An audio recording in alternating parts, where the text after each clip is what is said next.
If you're listening on the audio, don't worry. I'm not just pausing here, but stay with me.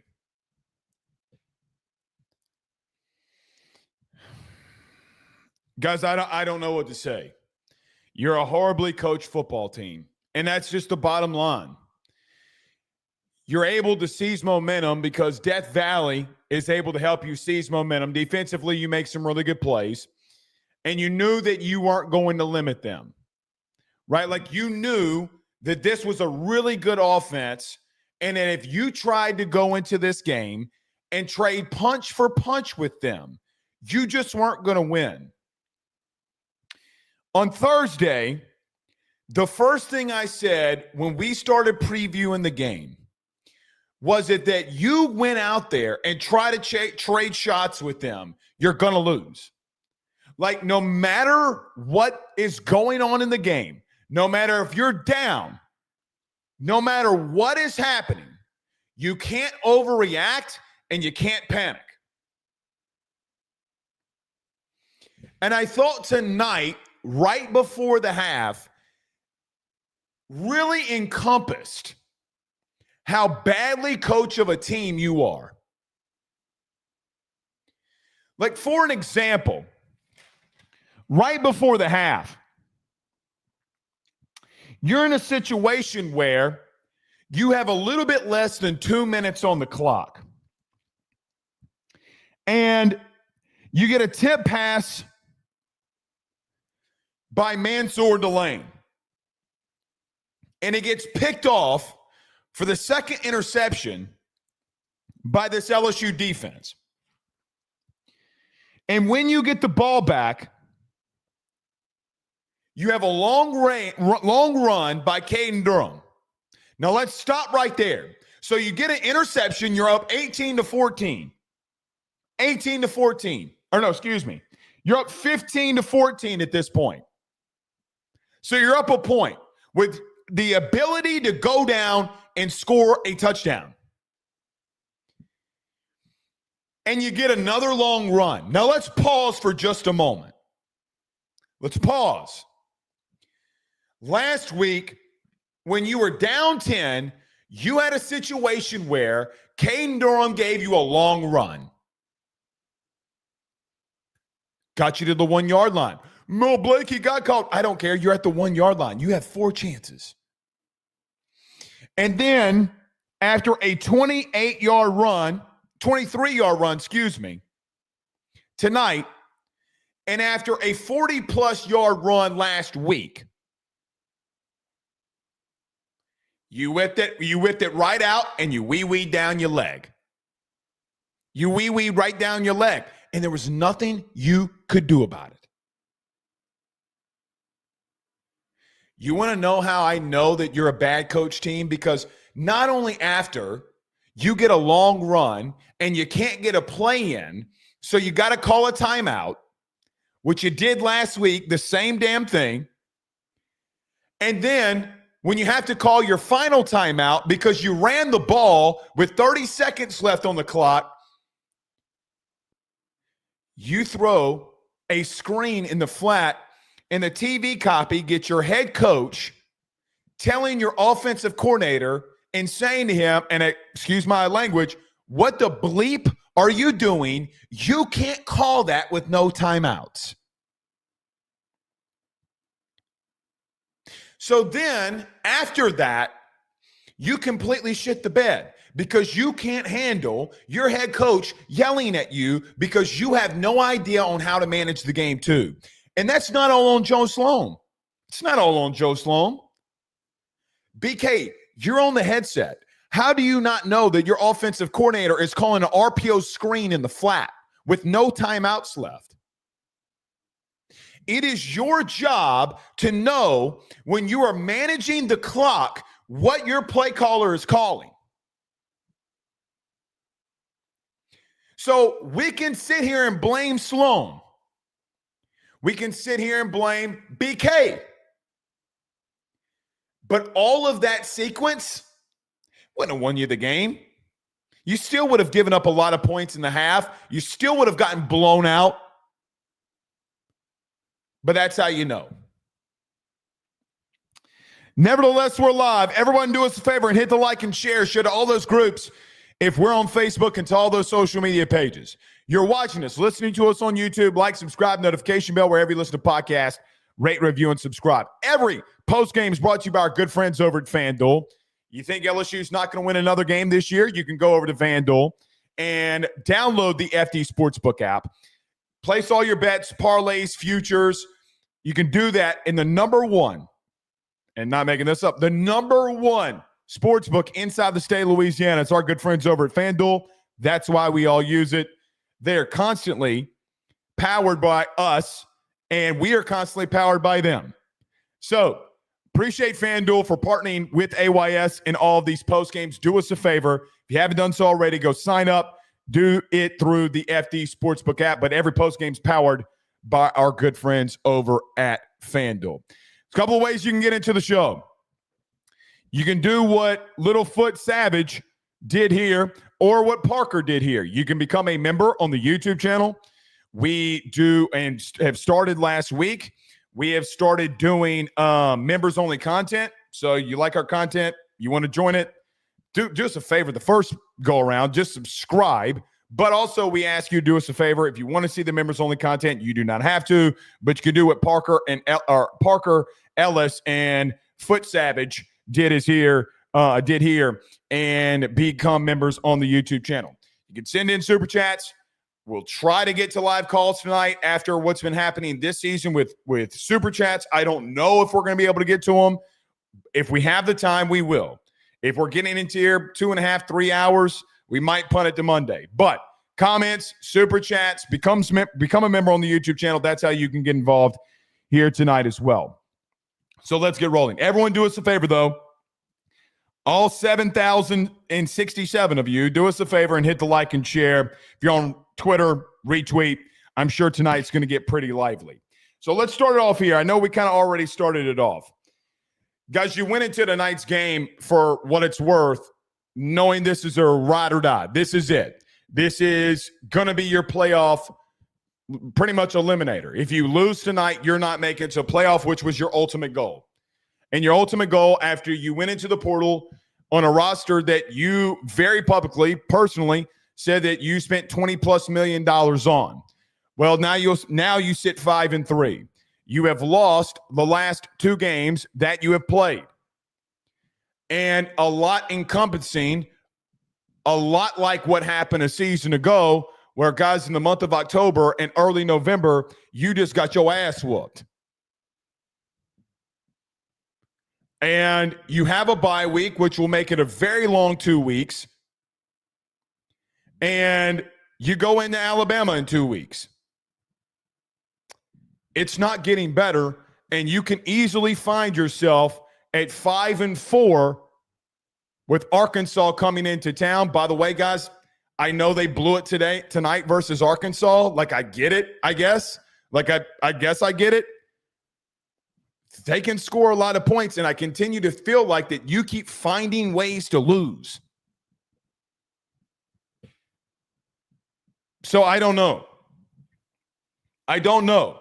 You know, I felt like before we start breaking the game down here, I felt like in the first half, I saw a team that rallied around their head coach and said, listen, man, there's a lot of buzz for our head coach, a lot of buzz for our quarterback or for our coordinators, and listen, a lot of buzz about who we are as a team.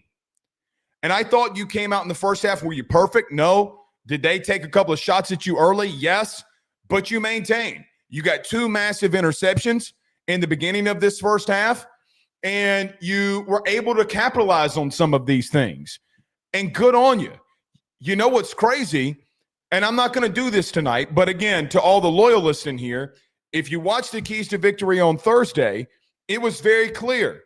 Hey, man, get the ball out quick. They're going to play off of you and get Harlan Berry the football. Hey, I got a brilliant idea. You have 3 5-star guys offensively from your skill position. Literally.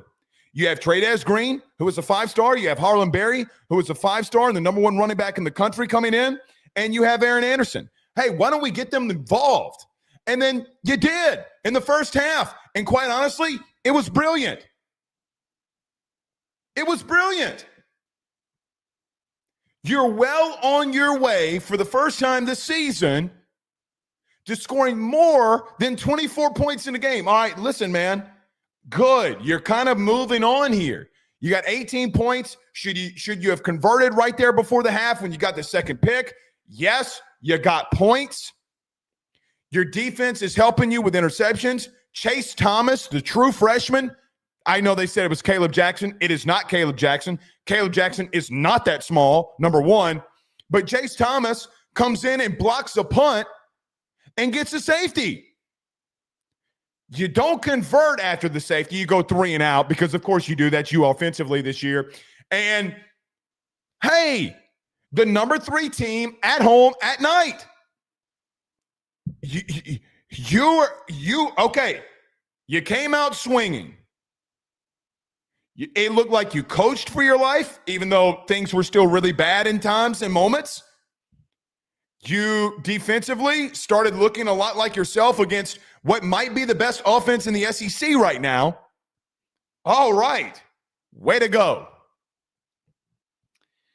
But, man, for a second year in a row, A&M and Mike Elko makes adjustments at halftime and scores 30-plus points on you in the second half. You can't stop the quarterback from running. You move Harold Perkins into will linebacker, and he can't – I don't know if he knows that he's supposed to spy, if he's supposed to be out in coverage. I don't know if Blake's calling him in coverage. He surely looks like he thinks that he's supposed to be in coverage. Then he misses Marcel Reed. Then you have a 3 and out, and then you have a punt return for a touchdown because you have a wide receiver who is a gunner, a wide receiver who doesn't tackle, never really tackle for a living. And you put him out at gunner, and literally the most dangerous man in the SEC, you kick the ball to not once but twice. That's coming off of leading off the second half with Terry Bussey, who you missed on, by the way, in recruiting. Terry Bussey has a long return as well. They have more return yards in the third quarter than at a point in time that you had total yards, period. And it completely blew up in your face. You couldn't stop anybody. Blake Baker got absolutely outcoached and out-schemed. You had zero answers. Joe Sloan went in a turtle shell, bro. Went in a turtle shell. Heard the sound of lightning, or thunder, heard the sound of thunder and went into his turtle shell, hashtag Ninja Turtles. Turtle power. I mean, my man went in a shell. I mean, I have no idea what we're doing. We give Harlan Berry the ball once in the second half. Hold on. Wait a fucking minute. Hold up. Trey'Dez Green and Harlan Berry combined in the second half after what they did in the first half. They combined for how many touches? 3?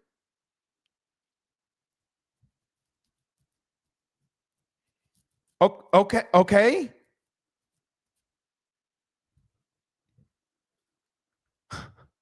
Okay, like, we're just going to abandon what happened in the first half. We go down 10,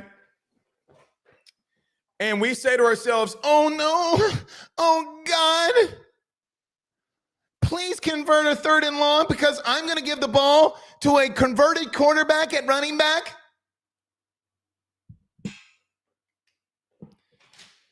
Good Lord. Good Lord. And we don't give our 5-star freshman running back, who, by the way, throwing this out there, no big deal, who, by the way, at the current moment, was running the ball for over 6 yards a carry. Your running backs, your running backs averaged for over 6.8 yards per carry in this one. And you're down 10. You felt like you couldn't do it. And you just pissed down your leg. You got scared. The moment, yet again, was too big for you. then they started blowing you out. So I don't know. Here's the truth. Here's the truth. Let's get to this. Right now, if you're LSU, not only are you getting outplayed, guys, but the truth of the matter is you're getting outcoached. It is plain and simple. You're not using probably the right personnel, and when you do, you're not getting that right personnel to football enough. Defensively, quite honestly, it looks like they caved on you, brother. I mean, the second half, they just didn't care anymore. They were out of position, and you put them out of position in a lot of ways. Great first half. Second half, quite honestly, look, you're out of position. I know defensively they broke, and this A&M team ran them out of the building, but it's not like that they're getting any complimentary football from their offense. I mean, in the second half, you're going 3 and out, 3 and out, 3 and out, 3 and out, 3 and out. And it is what it is. Your defense is constantly on the field. I mean, they are completely whipping your ass. And they completely whipped your ass in the third quarter. But where you sit right now is I think you got a lot of really talented players. You're not putting them in the best positions to win. You're playing people who, quite honestly, if it were anybody else, they would probably be benched. Right? Like, there are guys that you're throwing out there offensively and defensively that are not playing fundamentally sound. And quite honestly, you might have to rip off that Band-Aid. You might have to rip off the Band-Aid and say to yourself, hey, buddy, listen, I know that this was your year. You were supposed to do X, Y, and Z. But if you keep blowing plays, we're taking you out, and we don't do that. I don't know if we don't think that we have any other better options, and that's fine. But what you're doing right now isn't working. Your edge room that I thought would have a really good season has not shown up. Hasn't shown up at all. Now, you are better defensively. And the safety room, you were better. At corner, you were better. Mansour Delane makes you better. A.J. Halsey makes you better. P.J. Woodland's playing really well. D.J. Pickett's playing very well. You got a lot of talent. You're not putting them in right positions defensively. They were a step ahead of you. They knew what you were going to do. You were too predictable on both sides of the ball, and that is constantly what's getting you beat. It's constantly what is getting you beat. So as we started getting into the game here, I mean, this is probably the longest I've waited to get into a game. You sit in a position right now where I know what you want to talk about. So let's get to it. You want to talk about, Blake, do we need to make changes? Do we need to fire BK? How do we move on from that? I don't know. Guys, you got the first step is you got to make some changes within yourself, meaning you're going to have to change some of this personnel. I think you got talent, but you're not playing the right talent. That's number one. This offensive staff has not cut it. Defensively, to be blunt with you, Blake has not really done a really great job last 2 weeks either in what he's been given. I think he called a really good game against Vanderbilt, and he'll go against him. His players did not execute. His players, quite simply, did not execute. Of all the positions that you went in the portal defensively, you didn't go get a linebacker. I don't know if I'm ready to have the conversation right now about defense, but I mean, listen, man, this is on you. You have not really stopped a mobile quarterback in 2 seasons. You didn't stop Jaden at Missouri, and it constantly is becoming a problem for you. You're not even containing it. I mean, much less stopping it. You're not even, like, limiting it. Like, there was a point in time where Marcel Reed had 10 carries for 95 yards. The secondary played great, but you just got to a situation where they ran all over you again. They ran all over you. The one thing that couldn't happen. As much as I could talk about the defense, offensively, guys, changes have got to come. Number one, not only is the offense playing bad, you've recruited bad in some situations. You've got a lot of really big talent. You got a lot of Louisiana talent that's showing up for you. And you have a 5-star left tackle that's a guard who, yes, gave up a sack, but played well throughout, I thought. As the game went on, I thought Carius Kern played better. You started Harlan Berry. That went well. But either Nuss is injured and you're going to blame it on that. And every time he gets it, he gets up limping. Or it's the play calls. I think it's the play calling. I do think that you need to I think you got to have a really interesting conversation with yourself about what you do at quarterback. I mean, to your goals, probably the season's over. To making to the playoff, your goals potentially over. The next 2 weeks, you're going to have to look from within. This place is going to get toxic. And I don't know if it shouldn't. You should be mad. And I'm not going to tell you to say not to fire anybody that's on there.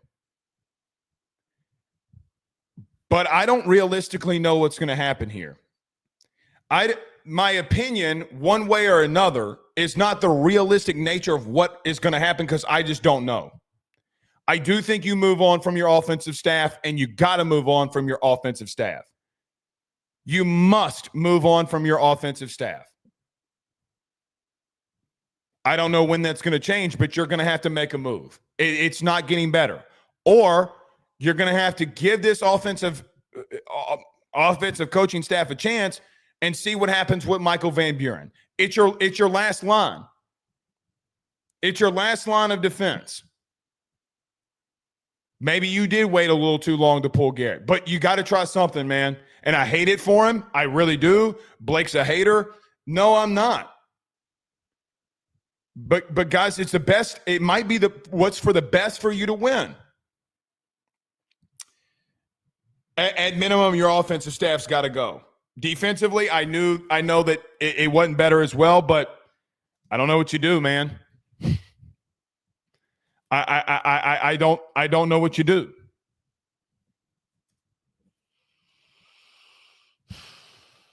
It's not personnel. Tonight wasn't really it was personnel. But it's the personnel that you wanted to bring in and spend all the money on. And that's the money that you spent. And you refuse to take out guys that are blowing assignments, especially at linebacker, because you don't have other choices. So it is what it is. All right. Every episode is brought to you by our good friends over at FanDuel. I do not know what LSU's line is going to be next month or next week or 2 weeks from now. I would assume LSU is going to be a 7.5 to 9 point underdog. Should be more, but that's probably where it is. Download the FD Sportsbook app, and we're greatly, greatly appreciative for FanDuel's being partners with us over at AYS. Let's get into it here. Let's talk about the game. First possession offensively. You do a play action throw to the flat to Bauer Sharp.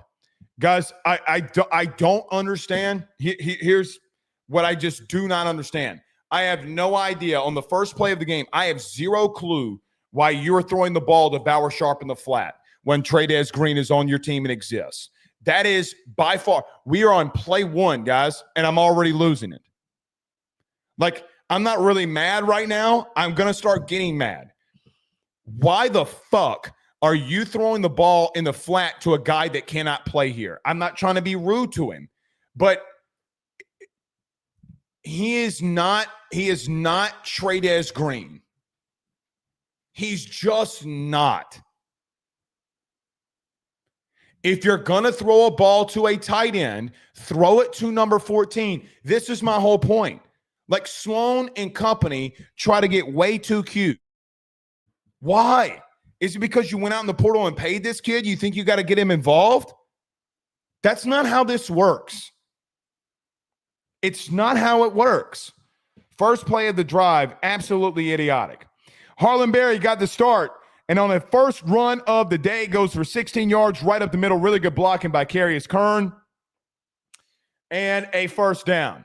Boy, I'm going to get really pissed about Harlan Berry and the limitations that they had for him in the second half. Guys, he's your best running back. If you've listened to this show the last 2 weeks or two postgame shows, you know this. But it gets down to the bottom line here where I love Caden Durham, I do, but Harlem Berry is the more talented running back. It's not close. The patience that he shows and that he showed on his first run is absolutely elite. And why you're not trying to give him the ball and give him 20 touches a game is beyond me, but we're idiots. You know what? No, me and you aren't idiots. I said we as a collective whole. They're idiots. You try to run a middle screen with Jawan Johnson, so you get a big play from Harlem Berry and you take him out. That's on Frank. Sorry, but Frank's got to be better with that. If a dude can't run 16 yards and get up and run the play next, then he doesn't need to play. Harlem Berry would have been ready to go. Why are we throwing a screen in the middle that almost got picked off and could have gone for a pick six? Why are we throwing a middle screen with a horrible decision maker at quarterback? Why? Again, guys, personnel issues. If he can't run 16 yards, get up, get back to the line of scrimmage, and let's get going. He just ran the ball for 16 fucking yards. Why are you going to another running back? Why? Guys, we're not even out of the first drive. And I'm getting furious. Absolutely insane. How around the left edge goes around the true freshman Carius Kern, who is starting at left tackle for injuries, and Nuss gets sacked.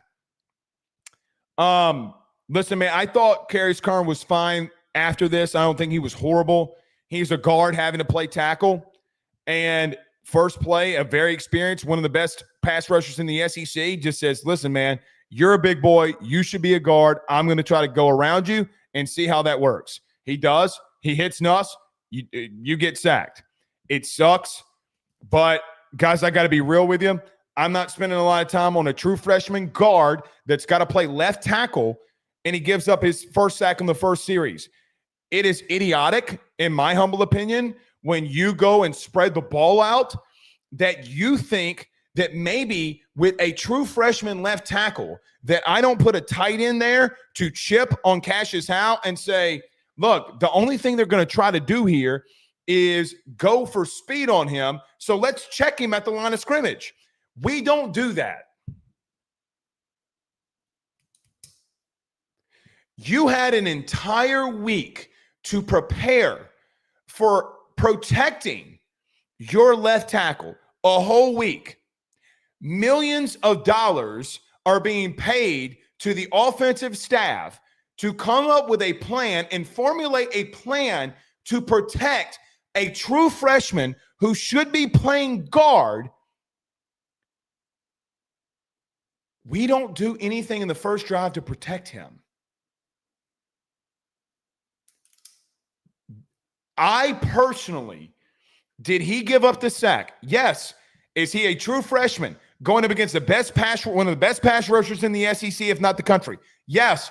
Why are you going spreading out and not trying to say, hey, listen, first drive of the game, listen, Cassius Howe, we're going to put a tight end over here and we're going to check the ever-living shit out of you. And if you don't like it, suck that tiger, you know what? Why? Guys, it is mind-blowingly dumb.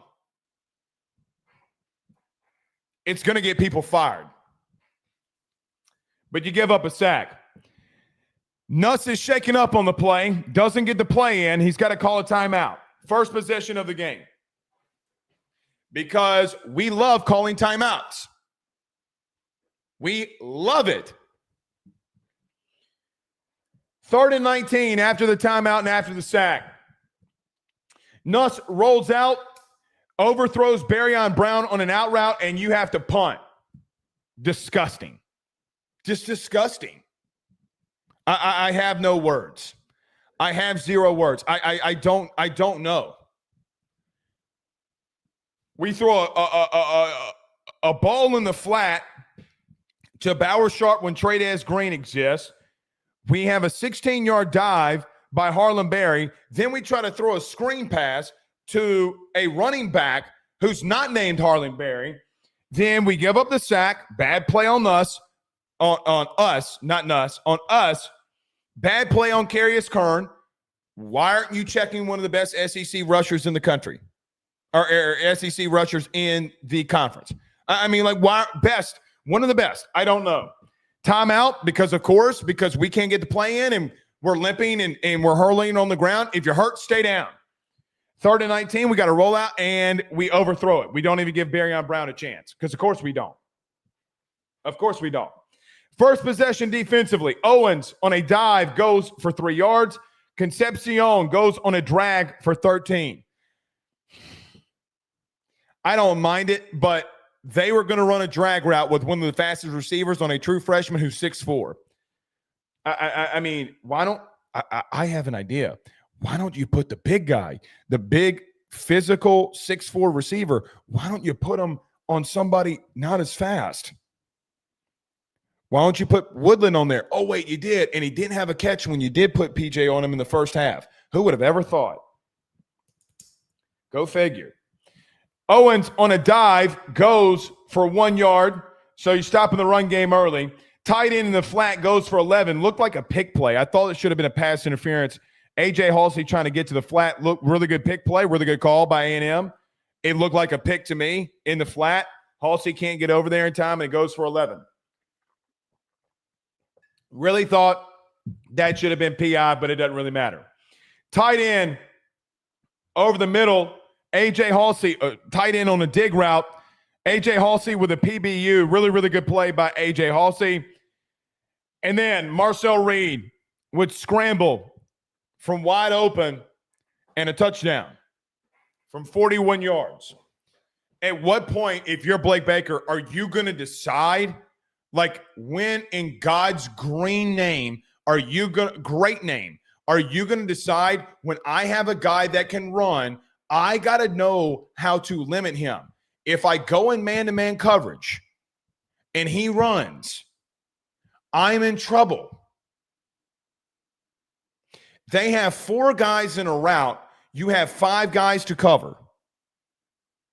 Let me repeat that. 4 guys go out in a route, and you have 5 guys to cover.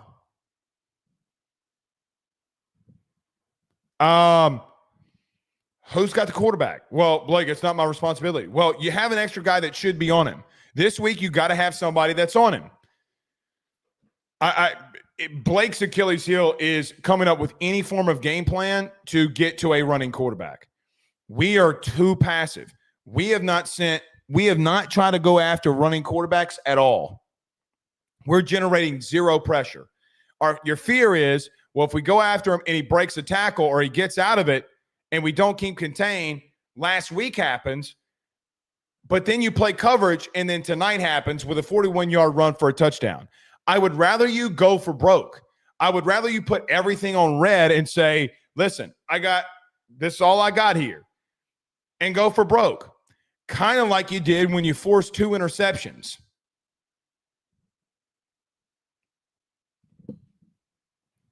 You go for broke. He throws a pick to Halsey. You go for broke. You send Mansour Delane on a blitz. He tips the ball up in the air, and it gets picked. That ain't got nothing to do with Colin Klein calling plays. Or are you getting out schemed? It has everything to do, though, of you getting out schemed to not have somebody that should be on Marcel Reed, and then you're not anywhere to be found when he runs right up the middle on a scramble for 41 yards and score.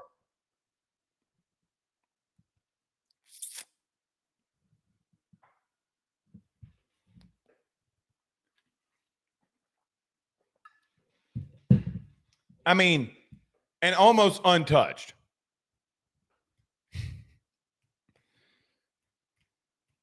That's embarrassing. Blake gets embarrassed by running quarterbacks. Thank God in 2 weeks you don't really face one. But it's your Achilles heel. It 100% is your Achilles heel. Tigers down 7-0. Second possession offensively. By the way, we're not doing the whole game. We're going to go until we get to like 42 to 18. Then we'll talk about Michael Van Buren here. Second possession, Barry on a dive goes for 5 yards. RPO die or RPO zone.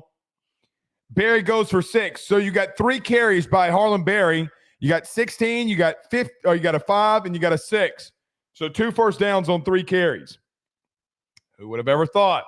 So you have 27 yards on 3 carries. Wonder if we give him the ball again much. A hitch to Barryon Brown goes for 10. A motion in the flat, Jawan Johnson goes for 3. Why is it every time that we are getting momentum with our running backs that we take them out? Why? That's on Frank, brother. Like, I love Frank to death. Why? Is that like a Joe Sloan thing? Is Joe Sloan trying to call that for Jawan Johnson? If so, bye-bye. Like, is that a Frank thing, or is that a Frank Wilson thing? That's gotta be asked. I mean, good Lord. Green on a hitch goes for 7. RPO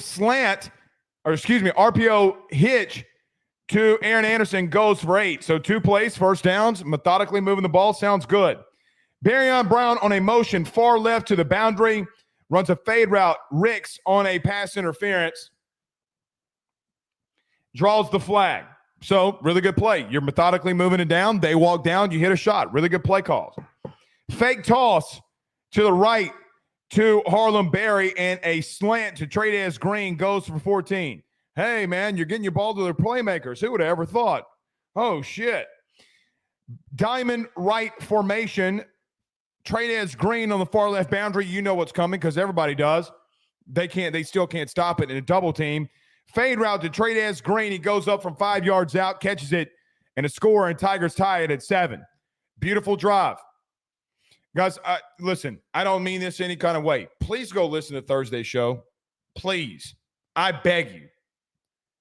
If you're cutting grass tomorrow, if you're doing whatever, just please go to topic number 2. Please, dear God. Hey, here was the conversation. A&M's going to play off of you. They've played off of everybody. They are going to try to come down and make the play. They're going to play off. There are going to be some situations on third down. They'll walk down in man, and they'll really force you to get a really quick pass off. But on these early downs, shit's got to be very crucial of you methodically moving the ball down the field. If you get 4 passes and you're getting 7-8 yards apiece, this is all me saying this on Thursday, you're going to go down and score. They are going to give it to you.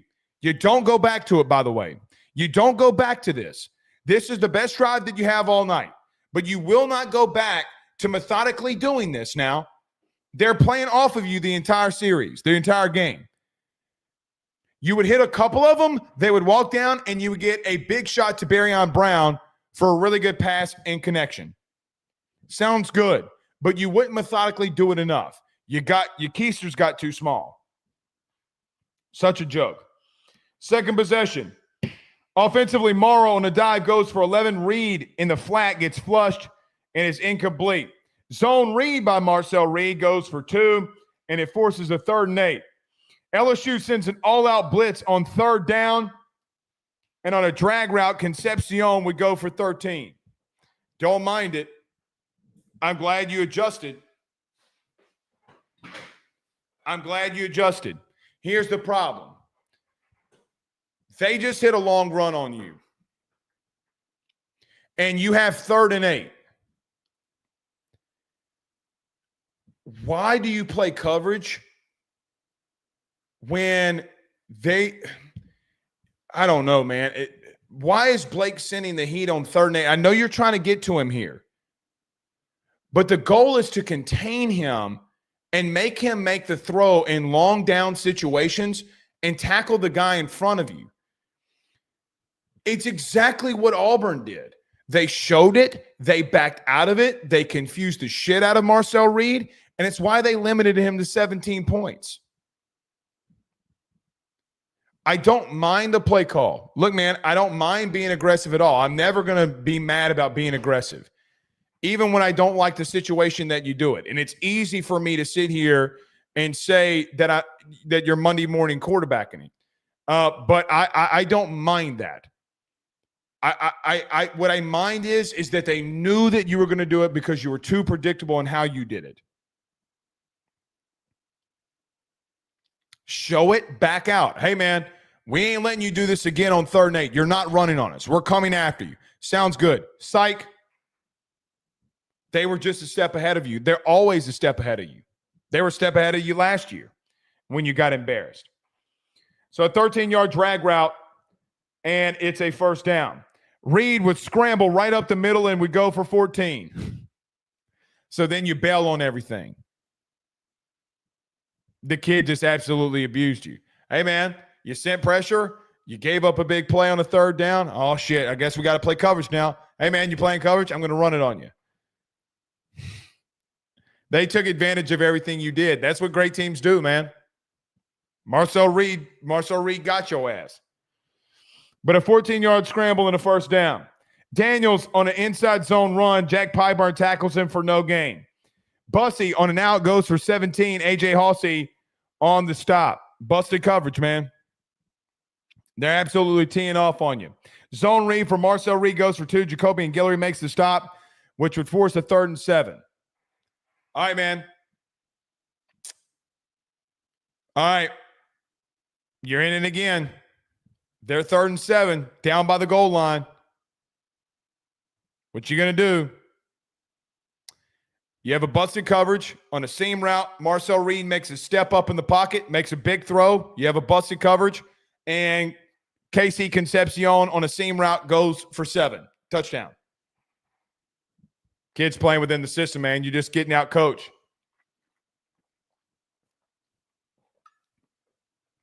Plum getting out coached. LSU would go down 14-7. 3rd possession offensively. Barry goes for 3 on a dive. Aaron Anderson goes for a slant for 14. It would end the first quarter. Barry on a dive for about 4 or 5. And then Cassius Howe on Weston Davis sacks Garrett Nussmeier. Not good, man. Not good. Offensive line just got abused the first couple of drives. Thomas on a hitch is broken up by Des Ricks and forced a punt. Sack killed you. Weston Davis. They don't have an option. They're rolling with him. Going to have to live through it, man. But you don't – I mean, your offensive line's got to be flawless, to be honest with you. This is the truth that we don't ever want to talk about. They are bad. They're not good. But they have to play flawless. And if they don't play flawless, your quarterback can't run at all or can't improvise at all. And so when you can't improvise, he's unable to make plays. So bad O-line play and just overall just bad. They're better than you. Cassius Howe got a 2nd sack, and it is what it is. 3rd possession, Craver on a comeback goes for 11. The very next play, they would botch a snap. This is when things would start unraveling for A&M in the first half. You had a big second quarter, right? The second quarter is where things really started getting going for you. So they would get a run for 11 yards, and then they would have an 11-yard botch snap, and they were able to fall on it. You should have been able to capitalize on them more. You had to be able to capitalize on them more there. When teams are making mistakes, when really good teams are making mistakes, you got to be able to go for their throat.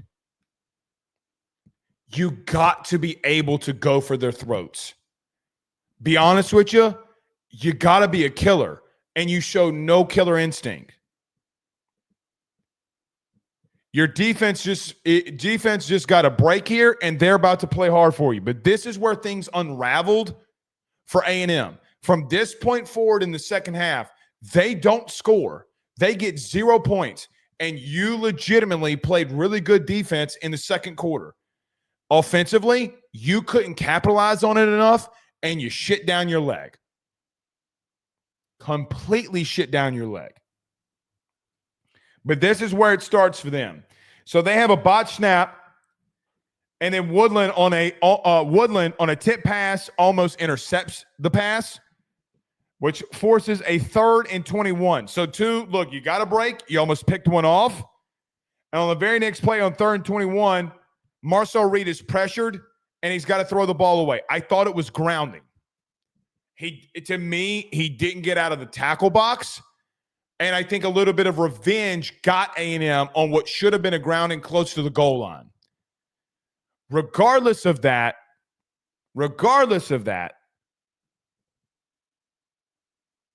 you were able to take advantage. Even though I thought it was grounding, and the ball don't lie, the next play, the true freshman, Chase Thomas, who ironically committed on this show, by the way, Chase Thomas would come unblocked, and you would block a punt for a safety, and LSU is down 14-9.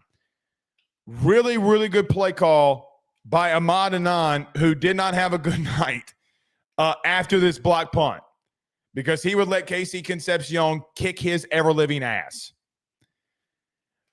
But you went for a punt. Offensively, you can't get things going. I mean, it's just been bad all year. You need to generate some points, get some momentum. Chase Thomas goes unblocked, and he blocks a punt, and you get a safety. I think Chase Thomas is going to be really good, man, to be real with you. He made a really good play on the block punt. A kid out of Destrehan who's got NFL bloodlines blocks a punt as a true freshman and puts you in a very, very, very good position to get things moving here. So LSU on the block punt, which was very, very beautifully called, and I thought it was a good job by Brian Kelly. I know we don't want to give him any credit whatsoever, and that's fine, but a really good job by Brian Kelly and Ahmad Anan to call that. So you get a block punt, and you're down 14-9. Nothing would happen of it, though. Barry on a dive goes for 3 yards. So they would punt the ball away to you. Barry goes on a run, a dive run for 3 yards. Green in the flat, missed wide open by Garrett Nussmeier. I don't know if the ball was tipped. I don't know, the really bad one right here before half or right here in the second quarter, but you overthrow him. I don't know if it was tipped. To me, it didn't look like it was tipped. It was just a really bad throw. No one was on Trey Green. No one. Should have got a first down there. Really bad throw. Really, really, really bad throw by Garrett Nussmeier. 3rd and 7. You run an RPO slant. Let's stop here. Why are you running an RPO on 3rd and 7? Someone's got to explain to me why you are throwing an RPO on 3rd and 7.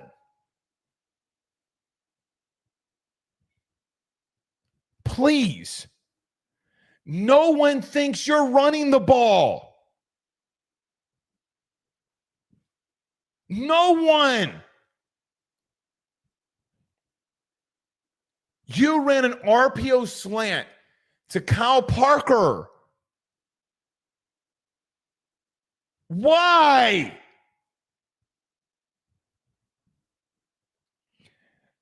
Passes behind Kyle Parker. He has to make a ridiculous catch. If the throw's in front of him, I do think he gets a first down. So, Blake, you're freaking out about why you're running an RPO, but if Nuss makes a better throw, it would have gone for a first down. That would be your argument, okay?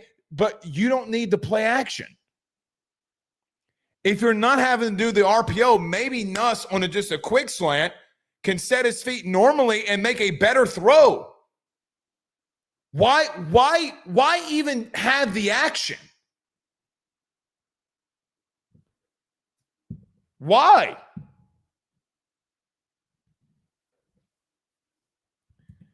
I don't know. But throws behind Kyle Parker and you got to punt the football away. Guys, you got to you got to cap. You have no killers. You have no alpha dogs. If you had alpha dogs offensively, then you would know to seize the momentum there. You would know. Not run a fucking RPO when your quarterback, I don't know. And his footwork's so messed up. And his technique is so messed up. And he throws behind him. It makes no sense. It makes zero sense. Anyway, it's what you call. You give the ball back on a punt. God, it's so god-awful. Fourth possession defensively. Orstrom on a drag. The tight end goes for 21. Busted coverage. Yes, of course we had a busted coverage from the linebackers. Of course we did. Morrow on a zone run goes for 3. False start by 71 Basantis. And Craver goes for a 5-yard out. So a couple of a big play, and you start limiting him here. Get a run and a false start, and then a quick out. And then 3rd and 7. You have another busted coverage by Tamarcus Cooley. And Bethel Roman has a one-handed catch on a deep drag route for 47 yards. I mean, I don't know what to say here. I don't know what to say. You went man up, and on 3rd and 7, you didn't send pressure after him, and you got beat. Blown coverage. I mean, you just got beat, man. And I don't know. But a ridiculous catch by that young man. Really good play. Good for him. Thank God A.J. Halsey exists. Concepcion on a slant goes incomplete. It's dropped. Then you had Smith on a dive on a zone read, goes for 2, and it would force 3rd and goal from the 3-yard line, where Marcel Reed would go back into the pocket and under pressure make a throw that would get picked off by A.J. Halsey. A.J. Halsey's been one of the best players, actually not been, has been, but is one of your best players defensively. Baits Marcel Reed to make a throw that he shouldn't make. And after you gave up a couple of big plays, you make yet another big play on special teams or defense to give your offense a chance here to go get some points. You had some busted coverages. They had 60 yards on 2 passes on you. One that went for 47 or 68, damn near 70, and one that went for 47, one went for 21. They're carving you up on blown coverages. They're going right after Tamarcus Cooley and your linebackers. And A.J. Halsey, they went after him, and he said, yeah, you can't come after me, bro. You came after me, but you can't. And I'm going to be there. Marcel Reed throws his first interception of the night. So, again, things kind of started unraveling there for A&M after the botch snap. 5th possession offensively. Remember that screen pass in the beginning of the game to Bauer Sharp? Remember that? We ran on the first play. Well, you ran it again. So after you get an interception, you thought that, hey, the play that got blown up on the first play, let's run it again.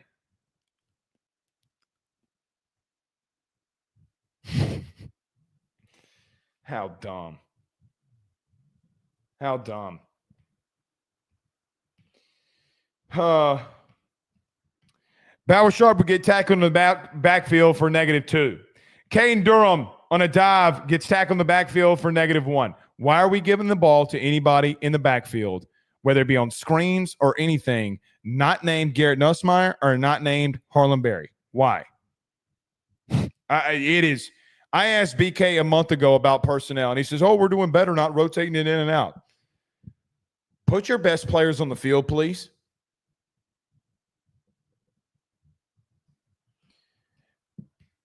But wouldn't matter.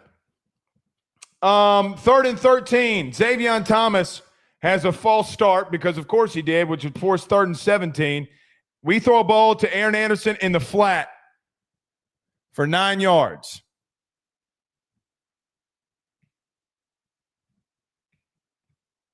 We're not even trying.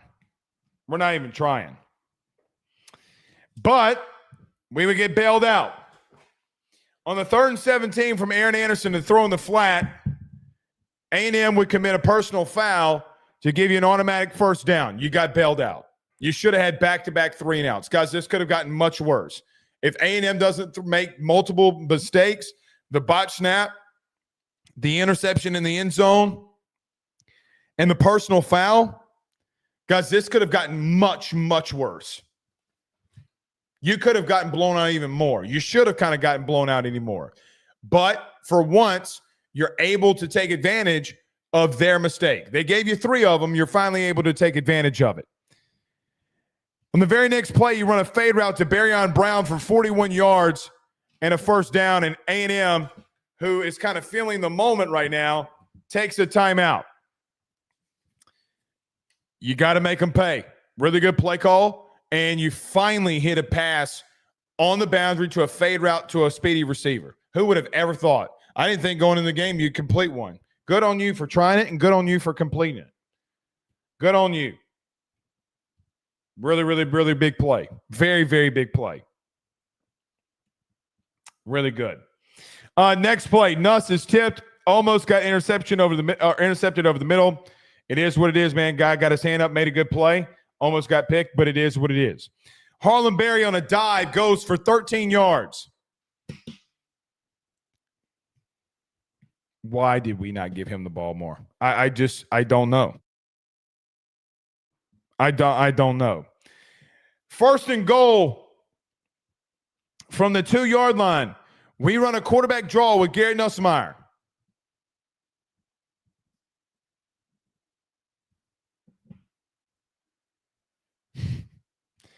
Nuss tries to cut it outside. He's not remotely close to being fast enough, and he gets tackled behind the line of scrimmage for a -4. Can anybody explain that to me? Number one, why you call it.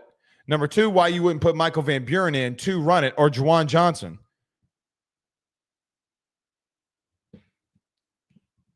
I feel like sometimes, I got to be real with you.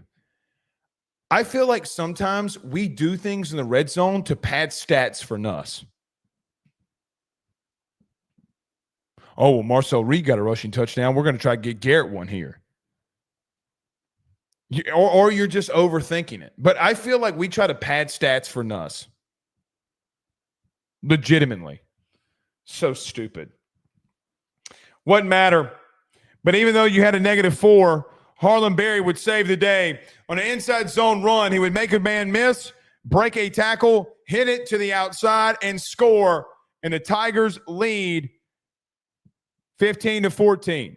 LSU would miss the extra point.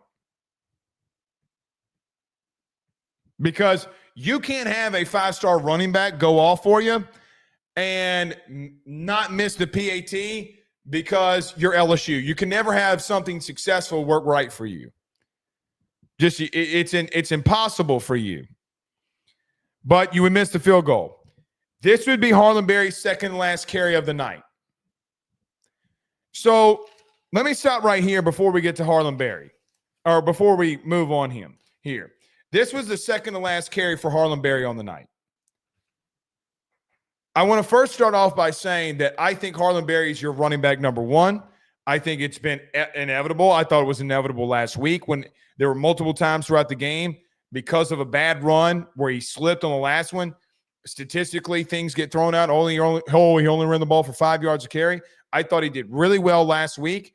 He's been showing a lot of flashes. Tonight, you start the young man, and he's got massive runs. His first run of the game is 16 yards.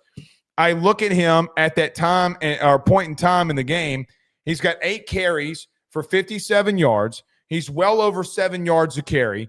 Keep giving him the ball. Keep giving him the football. Why you did not do that is beyond me. He's one of your best weapons, man. He's one of your best players. And you think as an offensive staff that Garrett Nussmeier is one of your better players, and he's just not. And you're throwing the ball around when you should be just trying to hand the ball off to him and Caden Durham, who Caden Durham had a massive run tonight that we'll talk about in a moment, and nothing happens. Because Harlem Berry, for what it's worth, and Caden Durham both averaged over 6.5 yards per carry tonight. Now, on Monday, we talked about this. And I know on Tuesday we had this conversation with Carter. I don't understand why people think that we can't run the football, because we can. The last 3 weeks has shown you by the things that your running backs have done from a statistical analysis standpoint, guys, both of your running backs average over 7 yards or over 6.5 yards per carry tonight. And going into the second half, you completely abandoned it because you were down 10. You were like, look, man, we got to move it here. Our buttholes are too puckered. We had no idea what to do. When we went down coming out of halftime, we panicked. Completely panicked. So dumb, man. So dumb. But that's Harlem Berry's last carry, second to last carry. But LSU would take the lead 15-14. Fifth possession defensively, Owens goes for a run of 5. Craver on a screen goes for 20. That dude, look, man, he made 2 guys miss. I mean, that dude's just really good. I mean, you were in position there, just made a better play, and thank God for P.J. Woodland, which after the 20-yard screen would get a 2-minute timeout. Zone read Veer, West Weeks in the backfield to tackle Marcel Reed for a loss, so at least you were able to do that pretty well. The very next play, Delane on a blitz tips the ball up, and Harold Perkins intercepts the pass. Mansour Delane's your best defender. He was coming on blitz, knew that he wouldn't get there in time, jumps, tips it, Perk gets the pick. What a massive play before the half. Because at this exact moment, man, if you're able to go get 7 and you're up 22-14, man, that would have been a really nice spot to be in. Now, you wouldn't stop anything, and it wouldn't mean anything, but you can't capitalize on it. Mansour Delane has been flying up draft boards. A lot of people have him in the top 15. Very well could be the first corner off the board in this year's draft. He is that good. And you're wasting him. You are wasting him. It is what it is, man. It is what it is. Really good play by Mansour and really good play by Perk to be there to catch it. But less than 2 minutes to go on the clock, about 1 minute 30 to go on the clock. You have some field to work with, and you have timeouts to go really kind of separate this thing in the first half and really dominate the second quarter. But you're unable to do that. On a rollout, Parker would go on an out route for 5 yards. Then very next play, Caden Durham on a dive would go for 28 yards and a first down, clearly. Really good run, man. I love a run. Listen, I love that you run there. You got timeouts. If it doesn't work, you don't really have to panic there. And they're not expecting it. They're playing off. And you run the football, and you get a massive gain by Caden Durham, and it goes for 28 yards. Great play call. And then they're not expecting it. All right, let's go get it. And we're running the ball right at them. Because you had 2 backs at that current point in time that had over 7 yards to carry going into half. Massive for you. But just like last week, and this is where I'm going to lose my shit. I hadn't really gotten mad all night, but this is where I'm going to lose my shit. After a 28-yard run, let me refresh. Stand by. Stand by. Stand by. Stand by. Hold on one second.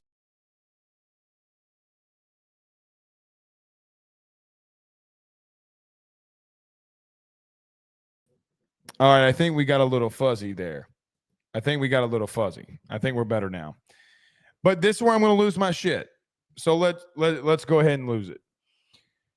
Last week versus Vanderbilt, you got a long run by Caden Durham to the 1-yard line.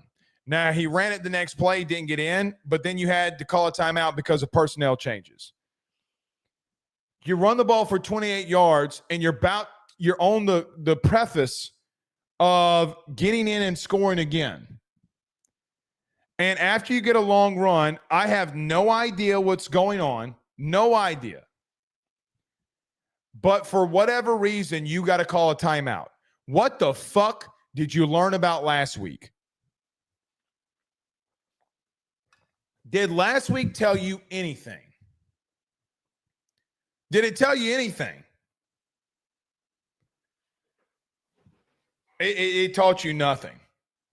I mean, one of the biggest talked about moments in the game last week versus Vanderbilt was you're down 10, you get to the 1-yard line, and you got to kick a field goal.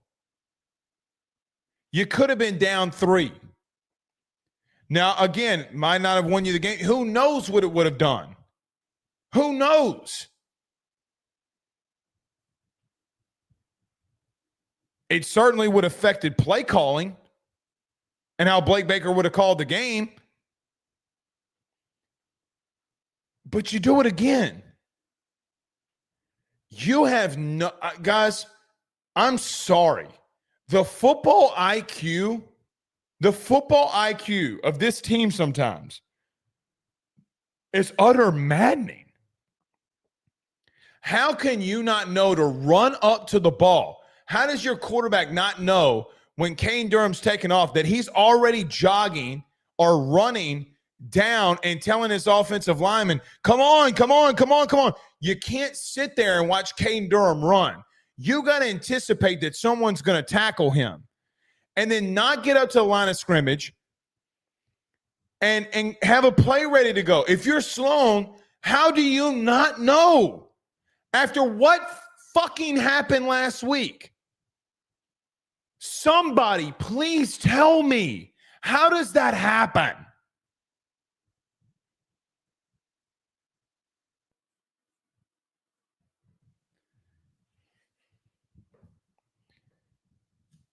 You are such a bad coach team offensively.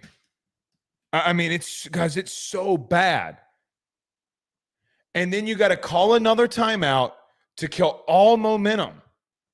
I'm sorry. This goes on everybody. This goes on BK. This goes on Joe Sloan. This goes on Cortez. This goes on Brad. This goes on Frank. This goes on Garrett. It falls on everybody. So if you're keeping score at home and want to say, oh, I'm keeping a tally for this guy, this guy, this guy, this guy, put a tally down for all of them. Because how do you, after last week, how is that a problem? It ultimately falls on your head coach. It's got to. Ultimately, if you Blake, I only got one more strike. That's on Brian Kelly. That is god awful. You have a button on the side of your headphones that you can tell Garrett, get to the ball, get to the ball.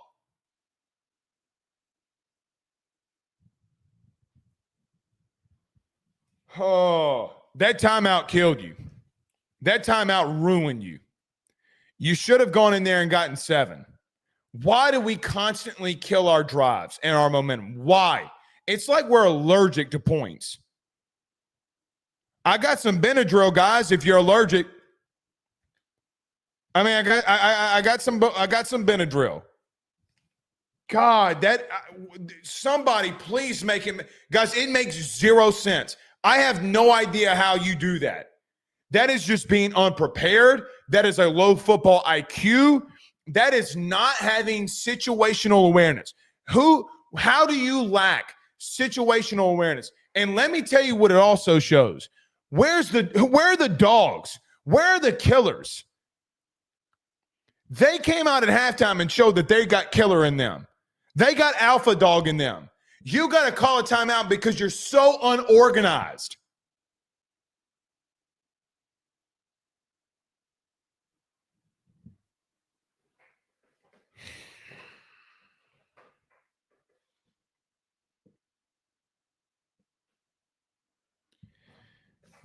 You do nothing after this. Again, another situation in the red zone where what the fuck are we doing? I don't know how to explain it. I mean, it's just so bad.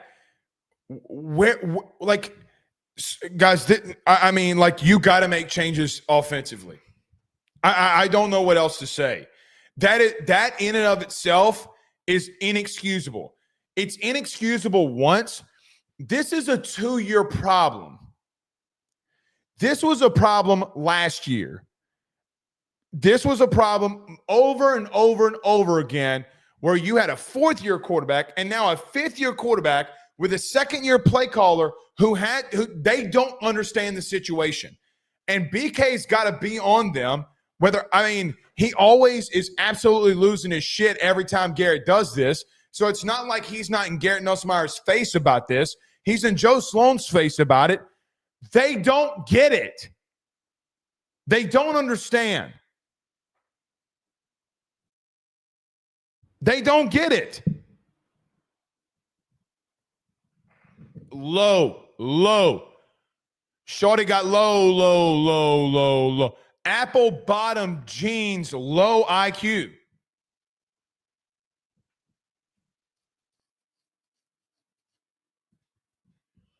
Next play out of the timeout. Option route. Because, option routes are great in the red zone. Option route. Aaron goes out. Nuss throws in. Incomplete. Caden Durham on a 2-yard run forces you to call a timeout.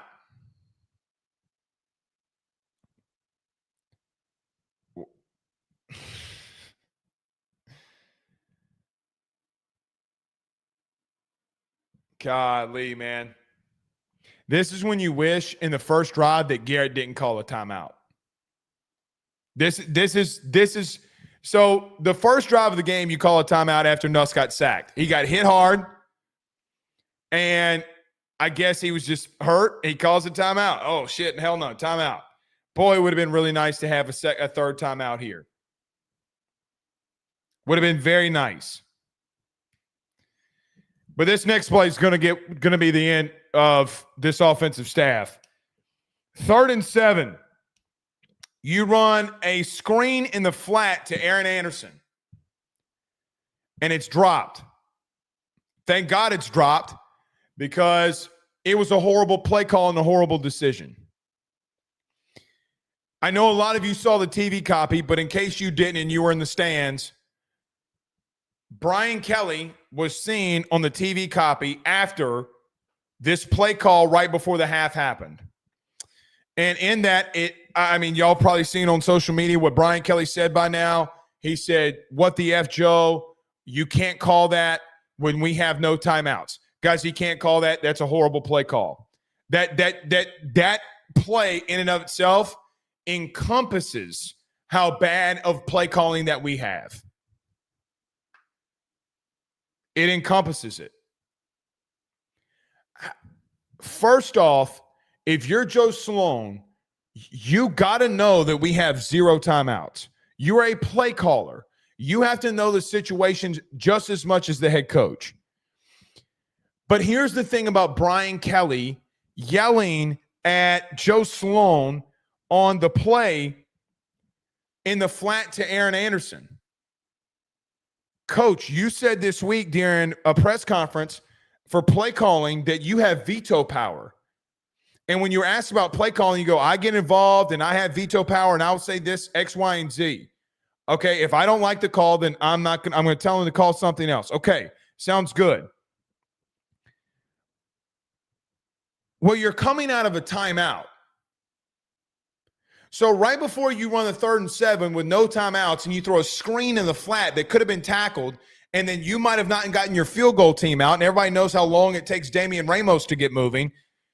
You throw a screen in the flat to Aaron Anderson. Well, Coach, you said that you had veto power. Did Brian Kelly know that call before half was being made? I mean, I'm assuming he's got to know the play call. Maybe he had his headphones down. Joe Sloan already gave Garrett Nussmeier and the team the play, and BK's got his headset down and he's talking to players. Very easily could have happened. But after he puts the headset on, I would have assumed, Coach, what do you got here? What are you running here? And here's another thing.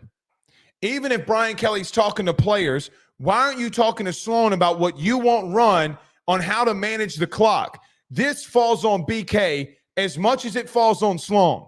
So that play call, and everybody's going to point to Joe Sloan for the play call. Everybody's going to point to, hey, man, that's a really – we saw BK on the TV copy. That's a really bad play call, and it is. But, BK, how do you not know what the play call is yourself to not manage the situation right before half? It's your job to manage the situation. You have no timeouts in the second half. Or in the first half, excuse me. You have no timeouts remaining in the first half. You got to know what's being called, and you got to call in and say to Joe Sloan, hey, no way. No, hey, guys, check out of it. Get out of it. No way. Push the ball down to the end zone. You are lucky. You are lucky that Garrett Nussmeier missed Aaron Anderson. He's not going to get out of bounds. That's not a personnel problem. That's not a defensive issue, which a lot of people will talk about how bad the defense was tonight. That is it encompasses everything that is wrong with the play calling for LSU. It encompasses everything. How bad in situations you were last year. How your football IQ going into the situation where you just intercepted a pass after Mansour Delane made an absolutely ridiculous play for Harold Perkins to intercept it. You had a long run by Caden Durham, and after you botched it last week, you completely botched the situation last week after a long run by Caden Durham. You botched it. You come back the next week and have to call a timeout after the same player in the same end zone, not in the same little Death Valley end zone, but the same end zone, the far right end zone.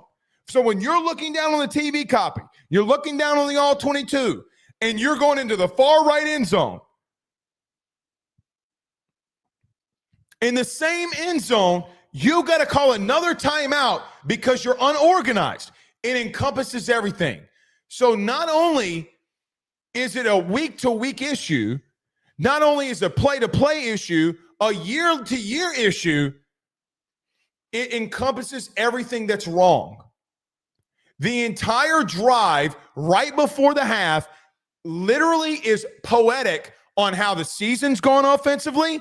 It is poetic on how things are managed and organized offensively. It's everything you want and more.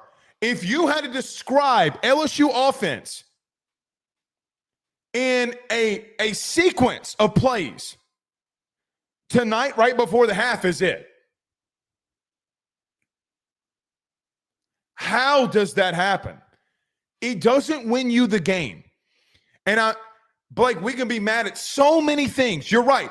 It's not going to win you the game. But it shows that you do not have a killer instinct to go and find it and say, guys, they are going to have to kill us not to go get 7 points here. After last week, the first thing that you should have worked on as soon as you got back into practice was how to start limiting this. Thumbs up, thumbs down in the chat. Am I crazy here? Am I crazy? Maybe I am. Maybe I'm overreacting. But man, whew.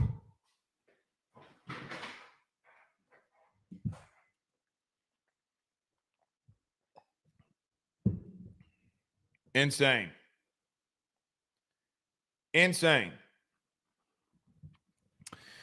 LSU would kick a field goal, go up at halftime 18-14. You would completely get your ass whooped in the third quarter. After a massive kickoff return by Terry Bussey, they would have a long run for 14 by Marcel Reed, a long run for Marcel Reed on a zone read for 9 yards. On 3rd and 1, they would get 4 yards on a dive. They'd run a jet sweep for 10 yards. Owens on a dive would go for 9. They hadn't thrown a pass in the second half yet. They're absolutely just killing you. Mansour Delane would have to run down a touchdown. Got called back, though, for A&M. Craver on a jet sweep would go for 9. A false start by A&M wouldn't matter. Wouldn't matter. Because even though they had a false start and they're pushing themselves back in the red zone, Marcel Reed would run a QB power for 4 yards. And, on 3rd and 4, he would scramble right up the middle. Harold Perkins, I guess, was supposed to be a spy per Herb Street. I don't think he was. I think he was supposed to be in coverage. He'd run right up the middle, and on third down, he would run right for 7 yards and go in for a score for a touchdown, and you're down 21-18. They didn't throw the ball. They said, listen, we're going to come out at halftime, and we're going to punch them in the mouth, and there's nothing they could do about it. And we didn't. LSU would get the ball back, and Harlon Berry would get his last carry of the night right up the middle that goes for 4 yards. Ricks on an out route to Berry and Brown gets broken up, and on 3rd and 7, Garrett Nussmeier sits in the pocket, kind of tries to move around, but then gets sacked.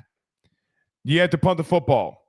KC Concepcion on a 79-yard punt return. Chris Hilton misses the tackle as the gunner. A couple of tackles were missed after that, and KC Concepcion will go 79 yards for a touchdown.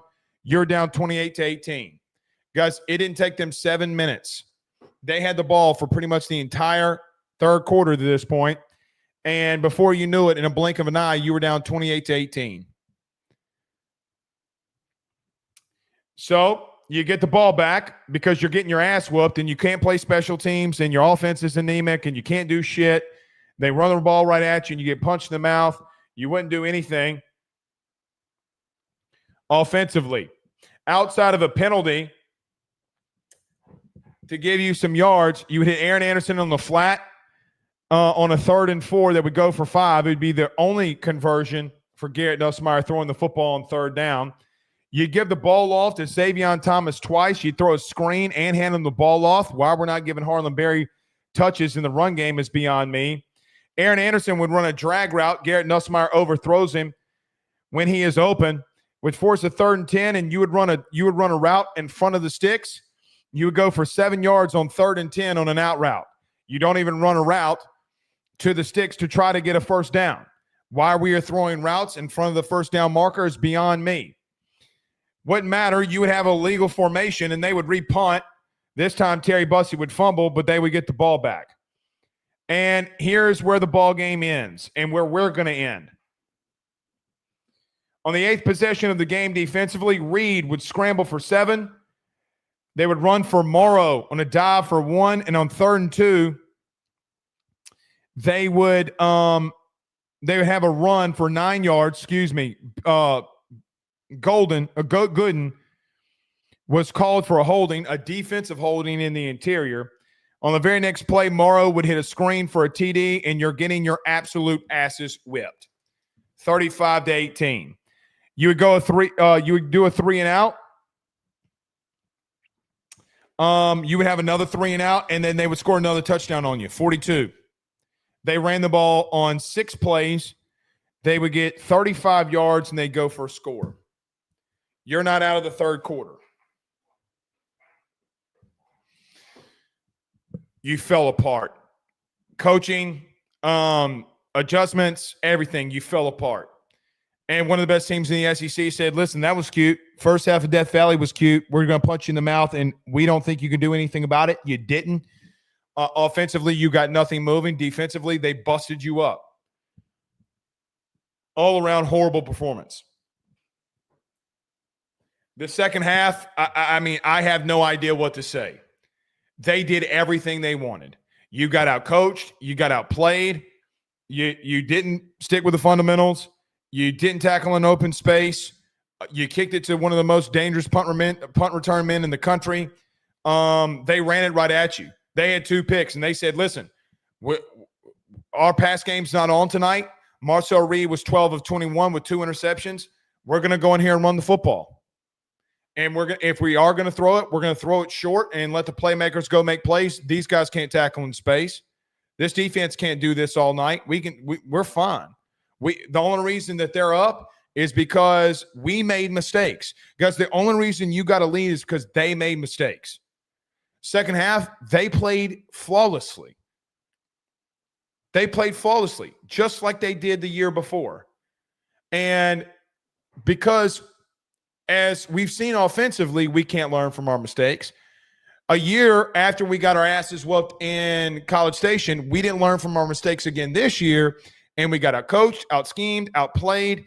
They had more want to. They acted like killers. They acted like alpha dogs. We did not. We shrimped up and could not get it going when we were down 10. Guys, you're down 10. Guys, you're down 10. You're down 28-8 or 28-18. And you give the ball to Barry for 4 yards. They go in man-to-man coverage, bump and run man-to-man coverage. Instead of running Barry on Brown deep, you make him try to run a quick out. And it gets broken up. Then Nussmeier misses a wide open Aaron Anderson on a drag. Then the other one he gets sacked on. You're just a bad team, man. I mean, did defense show up? No, but you can't come out of the gate with 2 3-and-outs and think that you're going to do shit. Guys, you're down 10. You were down 4 or you were down 3, then you were down 10. And you got nothing going. You're going to have to put some drives together. You can't keep having 3-and-outs. So, I mean, look, man, in the blink of an eye, you're down 42 to 10. Or 42 to 18. I mean, embarrassing, dude. Embarrassing. You just got ran out of the stadium in the third quarter. All right, before we get to the Super Chats, I mean, I don't know what you want me to say on the second half. I mean, I can run through all of them, but you just got dominated. Guys, it took it took 3 big plays and they were in it. And they took the lead. Just adjustments. You felt comfortable. You exhaled. I felt like this team exhaled and you got popped in the mouth for it. You got popped in the mouth for it. Before we get to some Super Chats, and I guess we'll do live call-ins. I don't know. I think we're just going to punt that to Monday. I don't know. We'll see. Let's get to Michael Van Buren.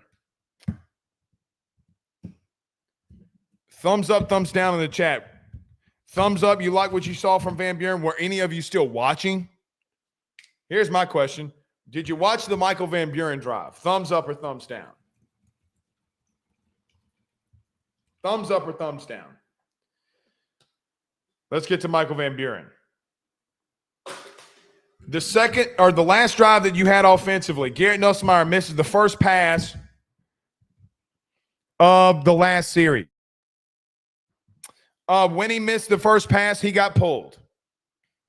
I don't know what that's about. He was clearly mad. He should be mad. He played horribly tonight.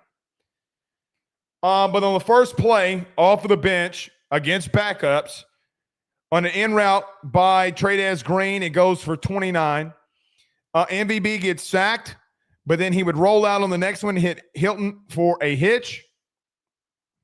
You had a dive by Caden Durham for 3 yards, and on 4th and 3, you ran a quarterback draw with Michael Van Buren that picks up 6. So sack didn't really kill you there.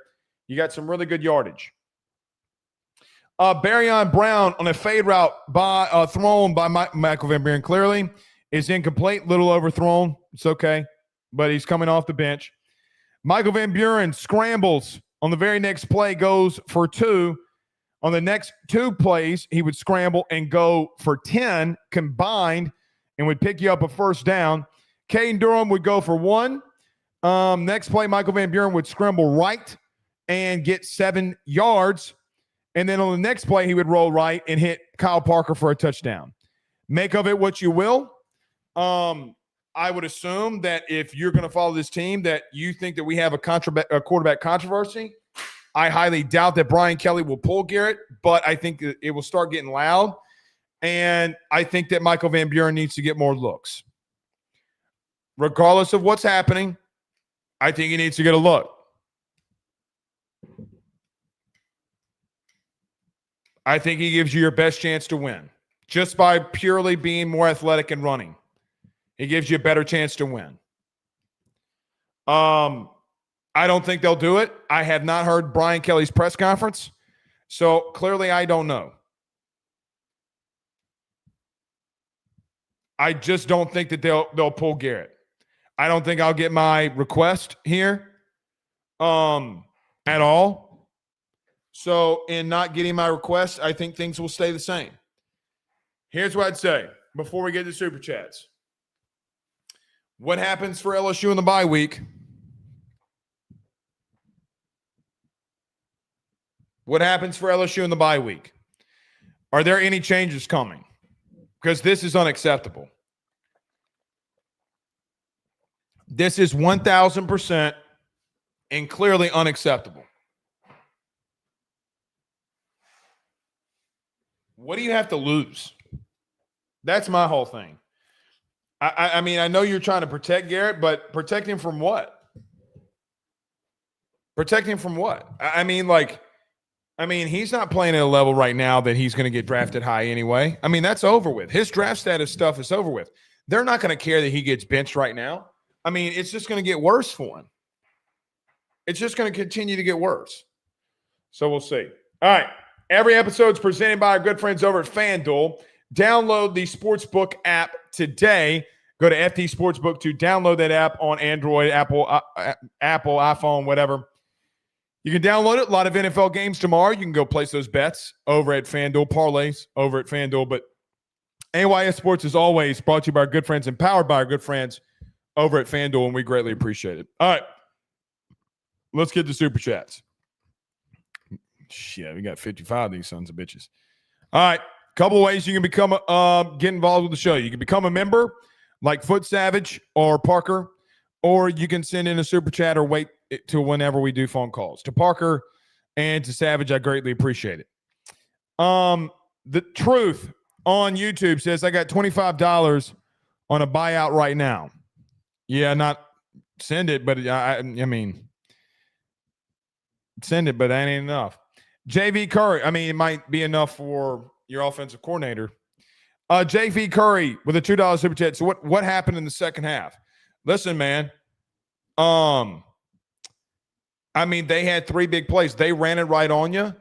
And I just feel like this team can never overcome things. Like, they don't deal with adversity well, ever. This team does not deal with adversity well at all, ever. So it's going to keep getting them beat.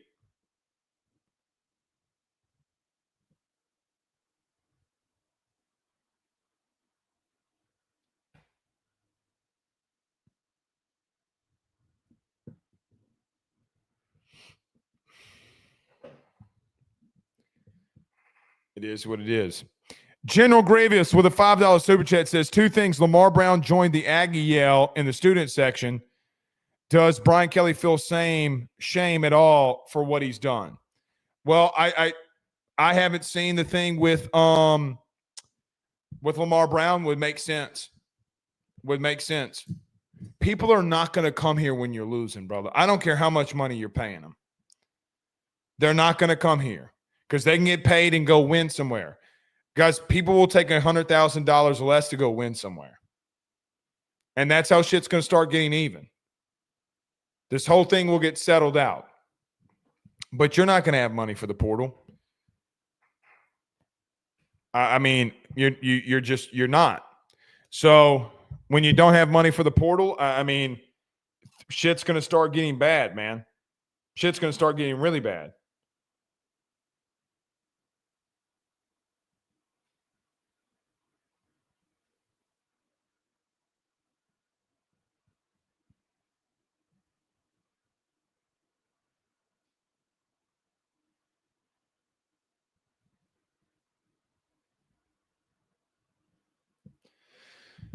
All right, I got to get moving here. P. Scott with a $10 super chat. I was just checking my phone. Weather's starting to get bad here. $10 super chat says, is this the staff y'all asked for? Gang is 6-6, $20 million. It's not the staff. I mean, after last year, P. Scott, I think it was pretty well known what I felt and what I thought. I mean, I don't know if there's been anybody labeled a bigger hater than me. But it's not good enough, and changes are going to come because of it, regardless. Frank Castle with a $5 super chat says, LSU is my child, yet I pleaded for 5 and 4. BK is guilty of 50 or so fireable choices. There was no remedying his idiocy. Yeah, I mean, Frank, tonight was bad, man. Tonight was very bad. It was very bad for a lot of people. I mean, the end of the first half, situation was as bad as it gets. I mean, like, that is very bad.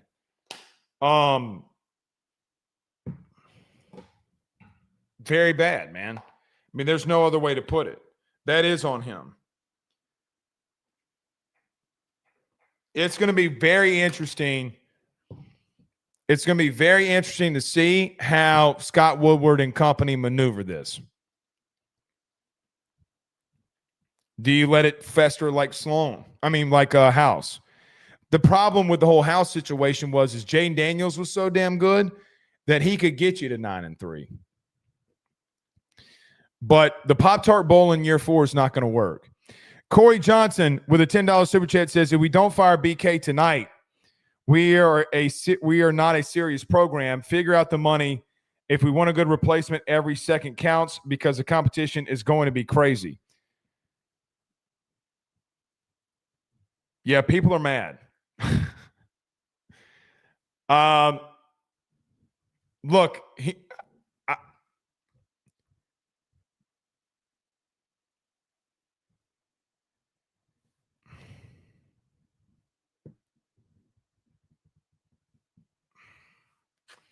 I mean, listen, I don't know what to say.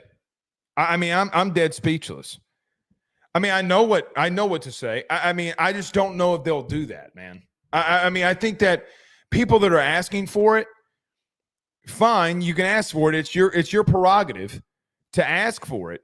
But I personally, it's a lot of freaking money. And I don't think that you'll pull the plug right now. I don't. But this offensive staff has got to go. I mean, it's not going to get guys, if it gets worse, then fine. But you got to look for an offensive coordinator at minimum because this ain't going to work. So it's going to be interesting to see how Scott and company maneuver this because does Scott go down with the ship? And even though Scott did not hire Jimbo Fisher to LSU, the real issue here is that people are going to tag him for the Jimbo thing and say, well, this is his hire too, and it hadn't worked out for him. It's going to be interesting to see how he plays this. Jason Ewing with a $10 super chat says, how many carries did Barry have in the second quarter? 1. Is Joe Sloan fired tomorrow? He got 1 carry in the second half. That is a fireable offense to me in and of itself.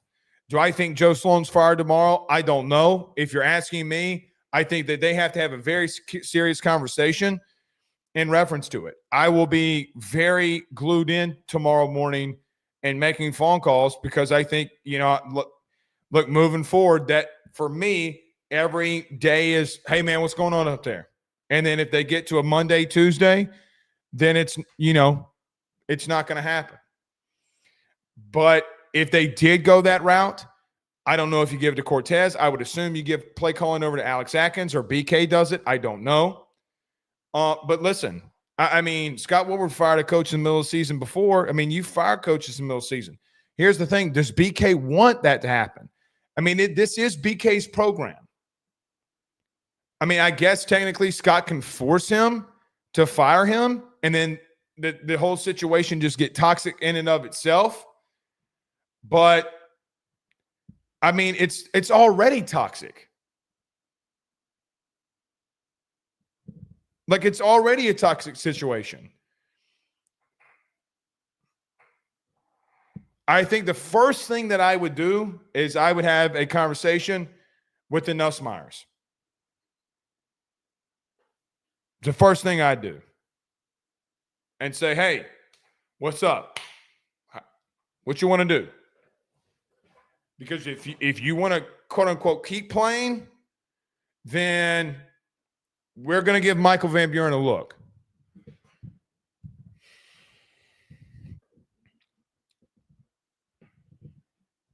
So, yeah. Childish D with a $10 super chat says MVB extends plays with the O-line is bad. Brian Kelly is absolute buyout for keeping Nuss at QB1 as long as he has. And for all you who've been saying Nuss is injured, then why is he playing? It's a great question, Childish. I mean, I don't think Garrett played great tonight. I don't think he played great at all. Let's look at his stats. I mean, he didn't turn the ball over, which I enjoy a lot, but he didn't play great. And I don't think he's hurt. I'm not buying that he's hurt. I think his mental. So he went 22 of 35 for 168 and 1 touchdown, under 4 yards per average, or under 5 yards per average. That ain't good at all. But at least Van Buren can maybe give you some yards. What it was against the second team, and I just don't think that they make that move. I wouldn't anticipate it. Mark Spell says Sloan should not be allowed in Baton Rouge ever. Went away from everything that was working in the first half. Dude is dog shit. Fire him now. Kelly won't be far behind. If you're asking me, yes, I would make a move. And listen, I don't like doing this. I don't like coming out here and saying stuff like that. I don't want people losing their jobs. You can say I do. I don't. I do not. But I think you got to move on. Personally, I do.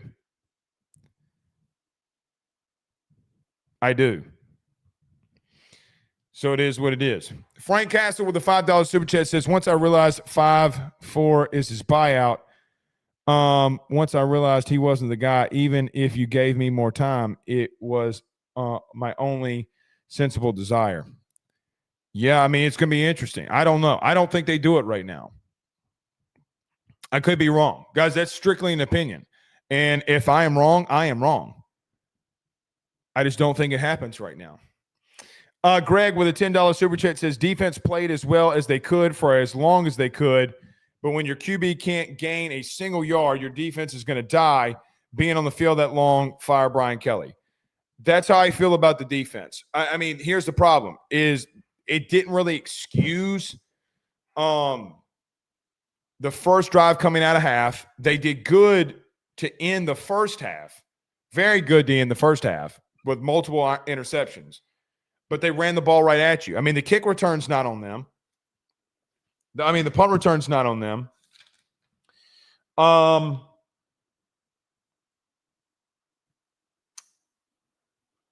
But they gave TDs too. They gave up 1, 2, 3, 4. They gave up 4 TDs in the second half, though, man. I'm with you. They weren't good. They weren't good either. But to your point, and to Greg's point, they got no complimentary football from their team. You had 3 and out, 3 and out, 3 and out. I mean, they are going to get exhausted. So you can blame them all you want to, and that's fine, but they are going to get exhausted. That's very true.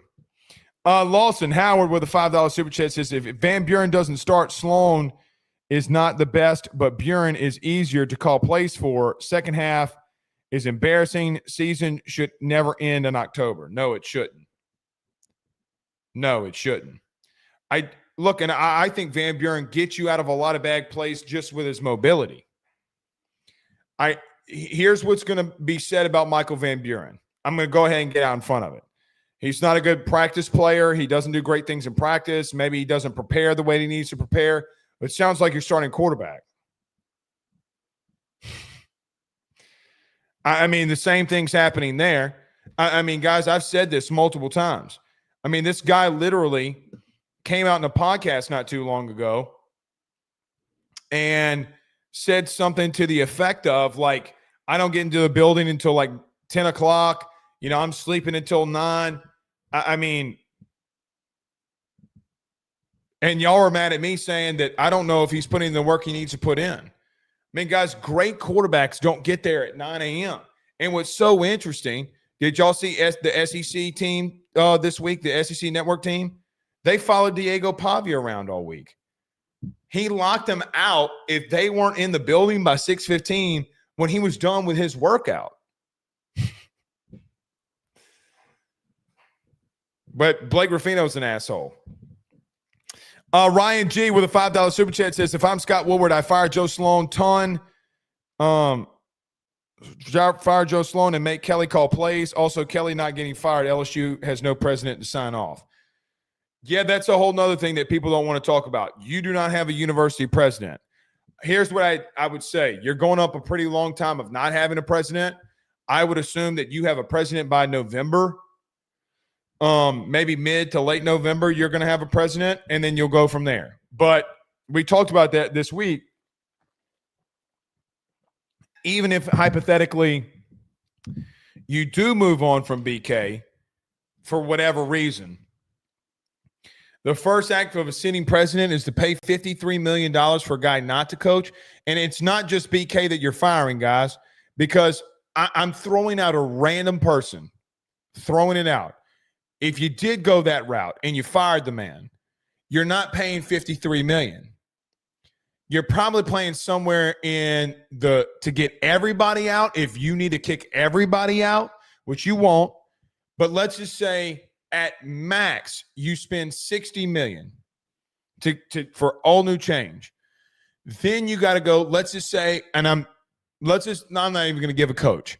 Let's say another coach that you want to go get has a buyout of anywhere between $10 to $15 million to go somewhere else. So then you're $75 million in. Then he's got to hire his all new staff. Okay. Let's just say another $5 to $10 million. So then you're at $85 million. Then you got to go out and get a team.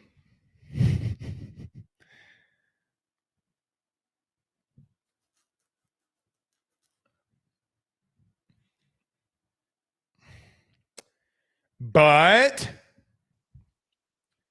here's the thing. What's the alternative? Blake, that's all fine and dandy, but the alternative is doing the same thing. But here's the thing, too. If you keep this whole staff, which you're not, meaning you're not keeping this current staff intact as it is, not going into next year, you're not. You're going to have to pay the money anyway. It might not be all up front, but you're going to have to pay it anyway. You're just not adding on the extra cost of bringing a new coach in here.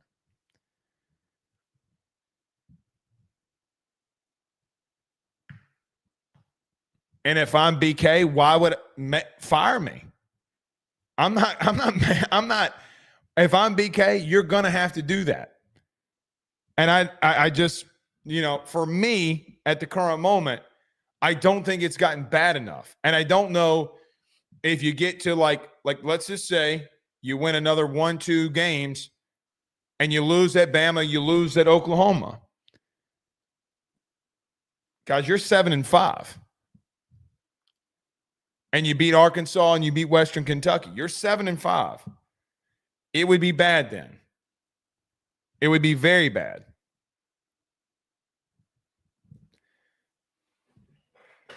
I don't know. I don't think shit's bad enough right now. It's bad, but it ain't. Guys, we got a whole month,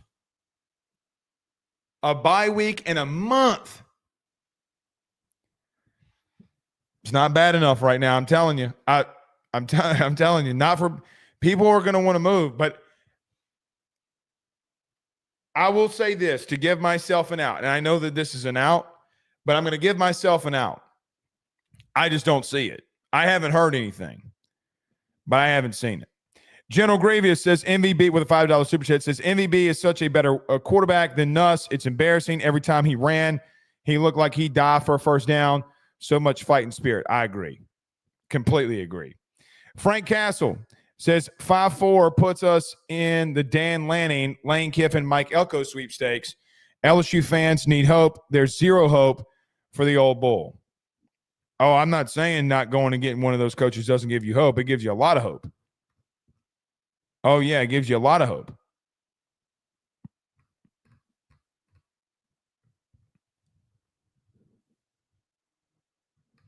It gives you a lot of hope.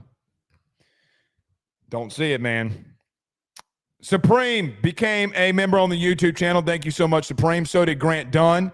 So did Jonathan Humphrey. So did Johnny Bravo. to all of you that are members and are new members of the YouTube channel. First off, welcome. Thank you for becoming members on the YouTube channel. Also, we are putting out members-only content. And I think that if you did, this is what I'll say.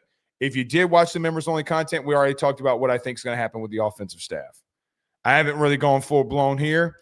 I've kind of kept it pretty reserved, but I pretty much gave my my opinions. So to all you guys, thank you so much. The one that got away with a $20 super chat says, I wasn't supposed to drink tonight. Now I'm 2 Moscow mules in and drinking shots. Lord have mercy on me. Or Lord have mercy on us.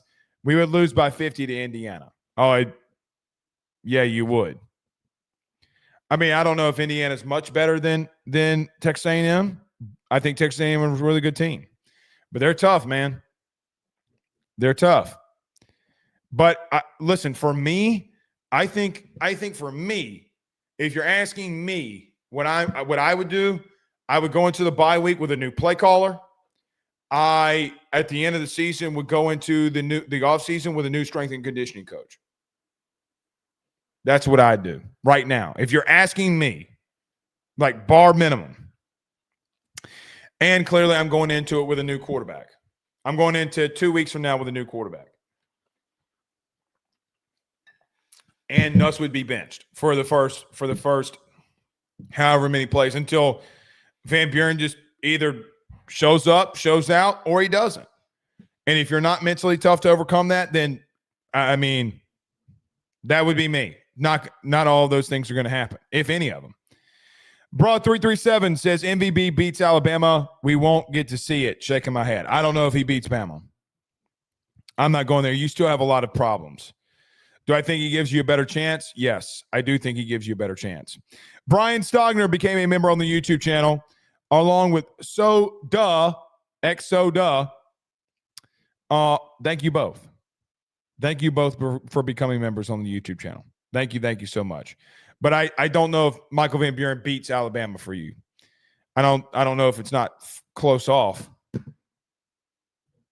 but I don't think he beats you. Frank Castle says not starting Michael Van Buren after halftime at Ole Miss is fireable choice number 51 from BK. Embrace the coaching changes. Don't be surprised if BK announces he's retiring or stepping down. If he does, that would be the best option for you from a financial standpoint. Why would he do that? I mean, just that he doesn't want the money, or he restructures something to say, hey, y'all pay me $15, $20 million and I'll walk away, then I do think you make the deal. Hey, man, didn't work out. Sounds good. But I don't know if they do that. Why would he do that? TG01 with a $20 super chat says, never heard a fire coach chant as loud as I did tonight. Just make the change, LSU. He also says with a $20 super chat, so thank you for the $40. Thank you so much. He says, LA billionaires, write the check, have fun. It's a lot of money to write. I know y'all are mad. I just don't see it. Maybe he does, maybe he doesn't. I mean, the first thing Brian Kelly's got to do is make a change offensively. Bottom line. I understood 23. Here's a hot take that no one's going to like. I understood 23. As much as I hated it, I think you still were in a situation where you had to go back in the portal because you couldn't recruit for the high school ranks enough, and you had to rebuild a whole roster. I'm not trying to give the man a mulligan, but at the same time, he couldn't build from high school recruiting. Well, your high school recruiting fell off because you gave people the reins that probably didn't need the reins. And I think guys like Austin Thomas couldn't build and help you from a financial standpoint because you weren't paying guys like that in the beginning of all of this. And it's coming back to bite you in the ass. It's coming back to bite you in the ass. So you've had to go in the portal. And when you went in the portal, you got some really good players. You got some really good players right now. You got NFL talent all over the place. But you're very bad coached on offense. And I would change that immediately. Frank Castle says you don't take $18 million from us and go 5-3. BK now owes us retirement speech. There's no more money for this man. Scotty will move on, or Scotty will go with him. The boosters run LSU. I do think it's going to be very interesting to see how BK orchestrates this. I mean, Scott orchestrates this, because if he ties on to it and stuff continues to get really bad, then they're going to lump him in with it too. And I do think politically, I don't think from a political standpoint that Scott has a lot of favors right now from the new administration. And I think that they would make a move, or force a president to make a move because of it. If you're asking me about Scott, that's what I think that they would do.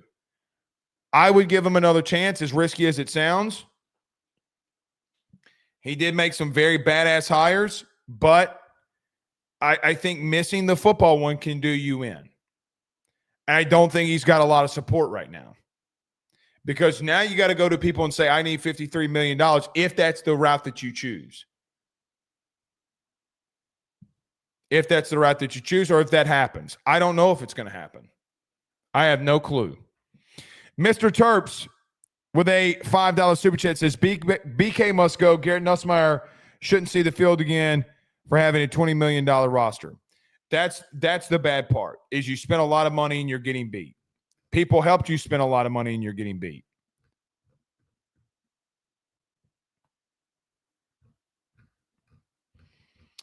So it is what it is. General Grievous says, do we bring Baker back? Yes. Oh, yeah. I mean, yeah. I mean, yes. Richie Roche over Roche's Lawn and Landscape says, I like Les Miles' offense better, Blake. Well, I'm not going to say I liked it better, but here's the thing about Les. You never had to really worry about the physicality. You did at the end of it in 2016 when stuff got very bad. But right now, I mean, people love clowning on Les. But right now, man,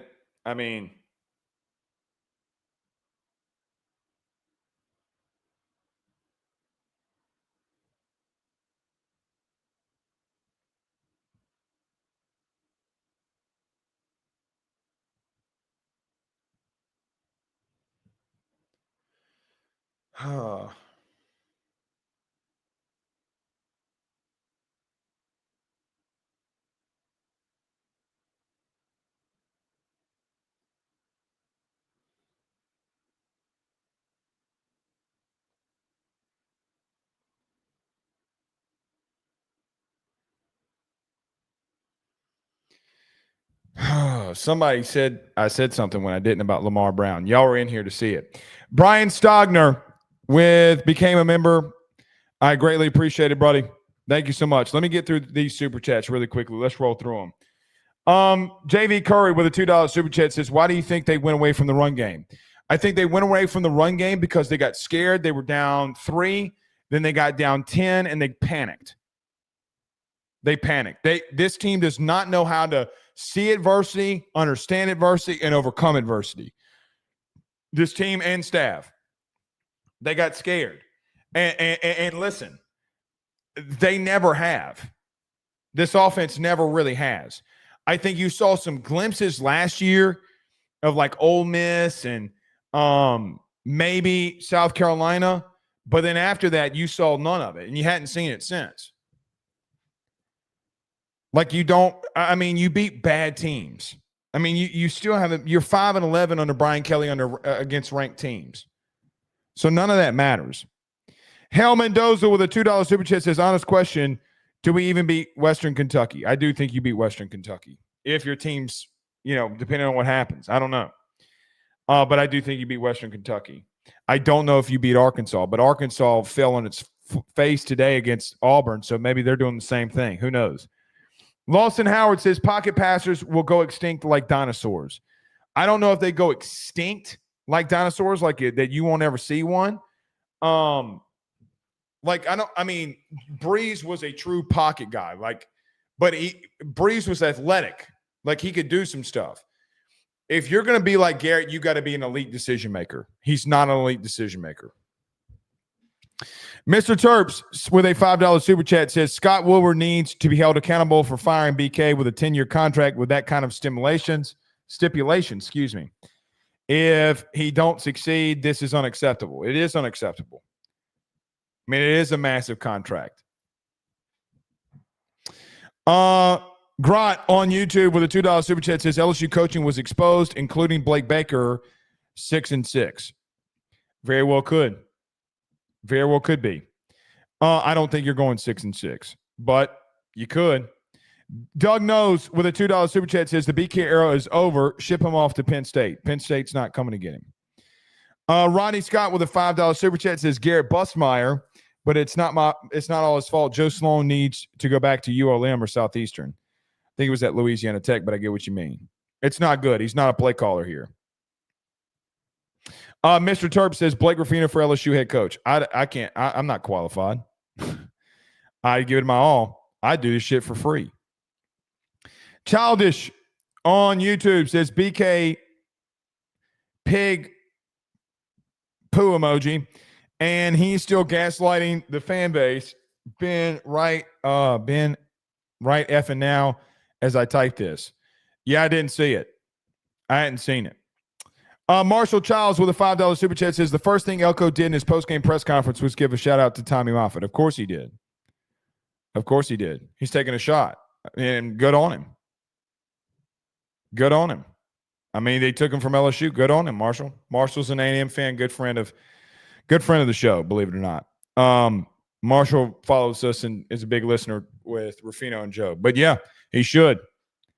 Team played really well tonight, Marshall. Looked really good. Andrew sends a $10 super chat, says the incompetence of the staff is astounding. I'm paying the buyout. Are we overreacting? Hashtag Blake, do you make a wholesale changes? I do offensively, yes. I do offensively. I don't take no for an answer. I would not take no for an answer. I am making wholesale changes, yes, offensively. I don't look, man, I don't know. Here's what I'd say. Do I think BK realizes that shit's really bad right now? Yes. He's not an idiot. I mean, he's look, say whatever you want. He's not an idiot. He knows shit is very bad. What's he gonna do about it? I don't know. Guys, I'm an opinion guy. I don't know. But it's not good right now. And he knows it. Shandy says Kelly needs time. Give him time and extension. Just show we're serious about recruiting. The man needed time. Fair weather fans here. I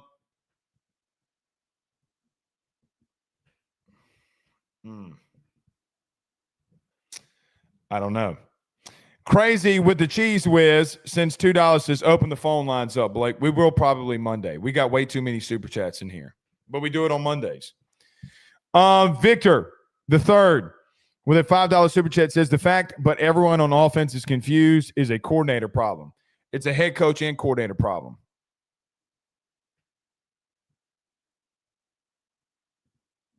It's a coach and coordinator problem. It's a head coach and coordinator problem. I mean, again, the end of the first half was the worst, one of the worst things I've ever seen. And it happened last week. But yes, it's a communication. Guys, I got to be real with you. It's a work ethic problem. Nobody wants to admit this shit. Nobody wants to talk about it. Look, I'll tell you something personal. It's 12:30 a.m. I got sent, guys, all of us in the media talk. I got sent from people in the media who have a message board who sent to me people talking shit about me, saying this son of a bitch doesn't know what he's talking about, meaning me, about what they did in the offseason. Okay, well then don't listen to it. Ask anybody that knows. And if they'd actually tell you the truth, they didn't work like that. They're getting into, some of them, your leaders are getting into that building way too late. Some of the guys that want to be there are prepping to be there and are doing it, and they're actually playing really well, and the others are not. And listen, so it's not all play calling. It's not all quarterback.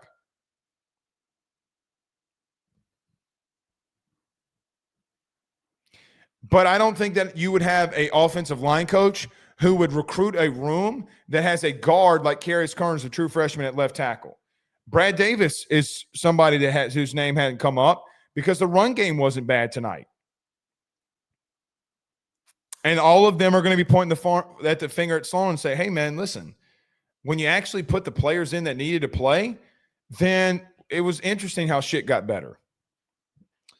Jenkins with a $5 super chat says, Blake, not that it matters, but even Governor Landry has commented on tonight how much pressure is Woodward under at this point. What did Landry say? I would want to know the context of what he said. I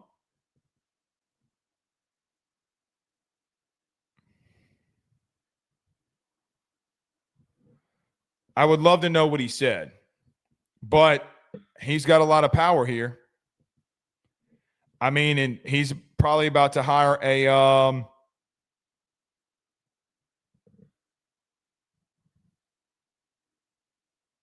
he's probably about to I don't know. Probably about to hire a president.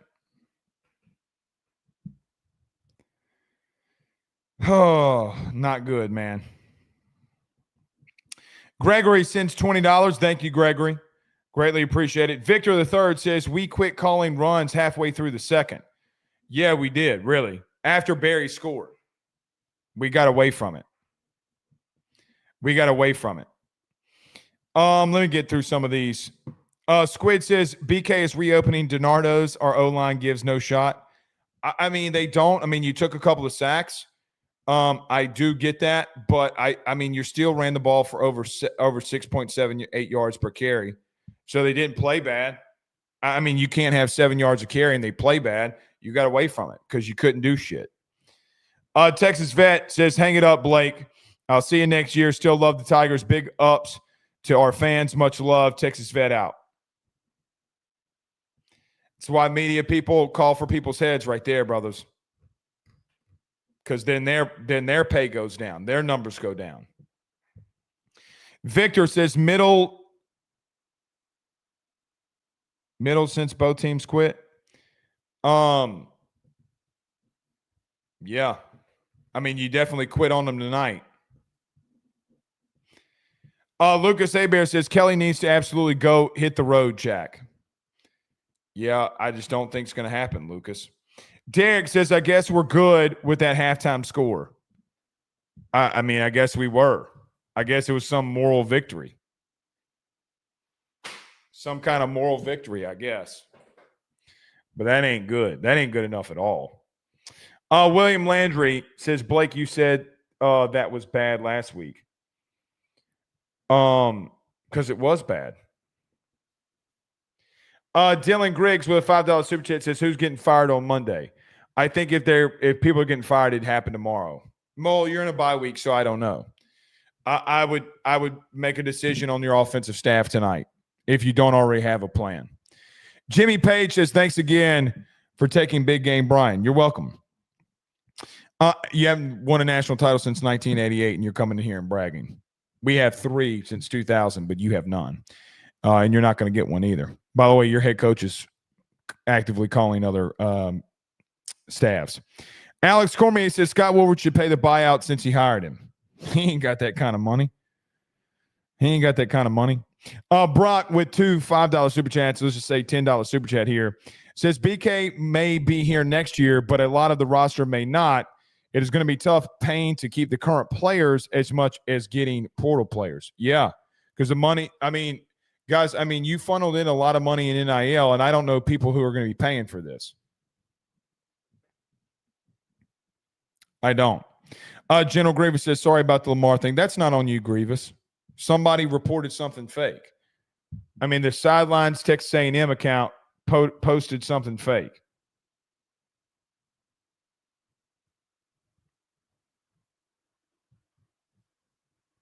Completely posted something fake. So I don't know. I legitimately don't know. I didn't say anything about Lamar Brown. It was a super chat. And Grievous, they ain't got nothing on you. People watch these post games and take everything out of context. I did not say that. I did not say that. Squid says MVP doesn't know the playbook 25% at best. Does Garrett?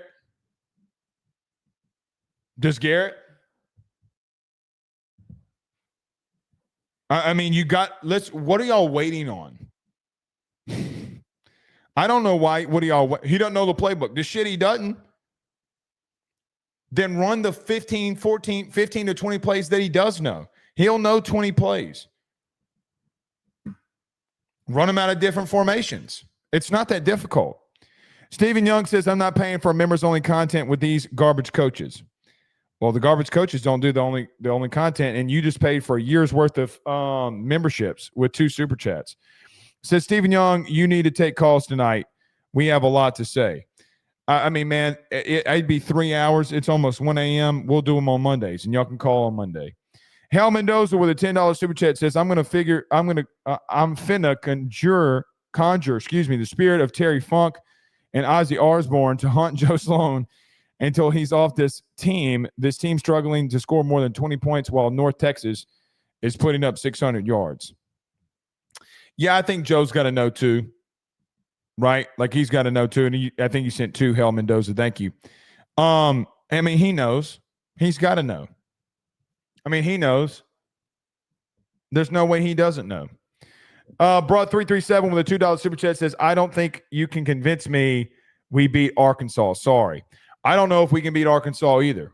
That's going to be a dogfight. Because, guys, they score a lot of points. Now, they completely screwed themselves today and lost to Auburn. I mean, like, I don't know, like,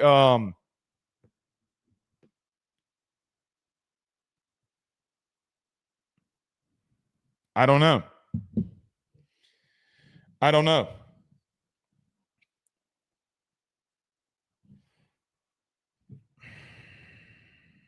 It is what it is. Jason Ewing says, is it the president's call or the board of supervisors? Who does Fat Scott answer to? Well, he's got to get a president's approval. And you have an interim president right now, and an interim president's not going to sign off on that. Then it would go to the board of supervisors. Board of supervisors might not give Scott a choice. That's another thing. The board of supervisors might not give him a choice at all. Now, the board of supervisors had a meeting on Friday to raise your ticket prices, by the way, which we hadn't talked about. They raised your ticket prices. So, do they make another one? I doubt it. I just can't. I can't see it. Dawson says, Blake, we need a coach who takes their job as serious as you. It's 12 a.m. and you're still here. Love your show. Thank you, Dawson. I appreciate it. I don't think they take it seriously. Not everybody that's getting paid 7 figures takes LSU football seriously, in my opinion. No. General Grievous says, "Oh yeah, no problem, buddy. People are gonna." I just kept getting texted about it, and I'm like, "What in the hell's going on?" The governor getting involved is getting serious. What did he say? Can somebody send me a DM me? Somebody DM on Twitter, AYS Sports. What did he say?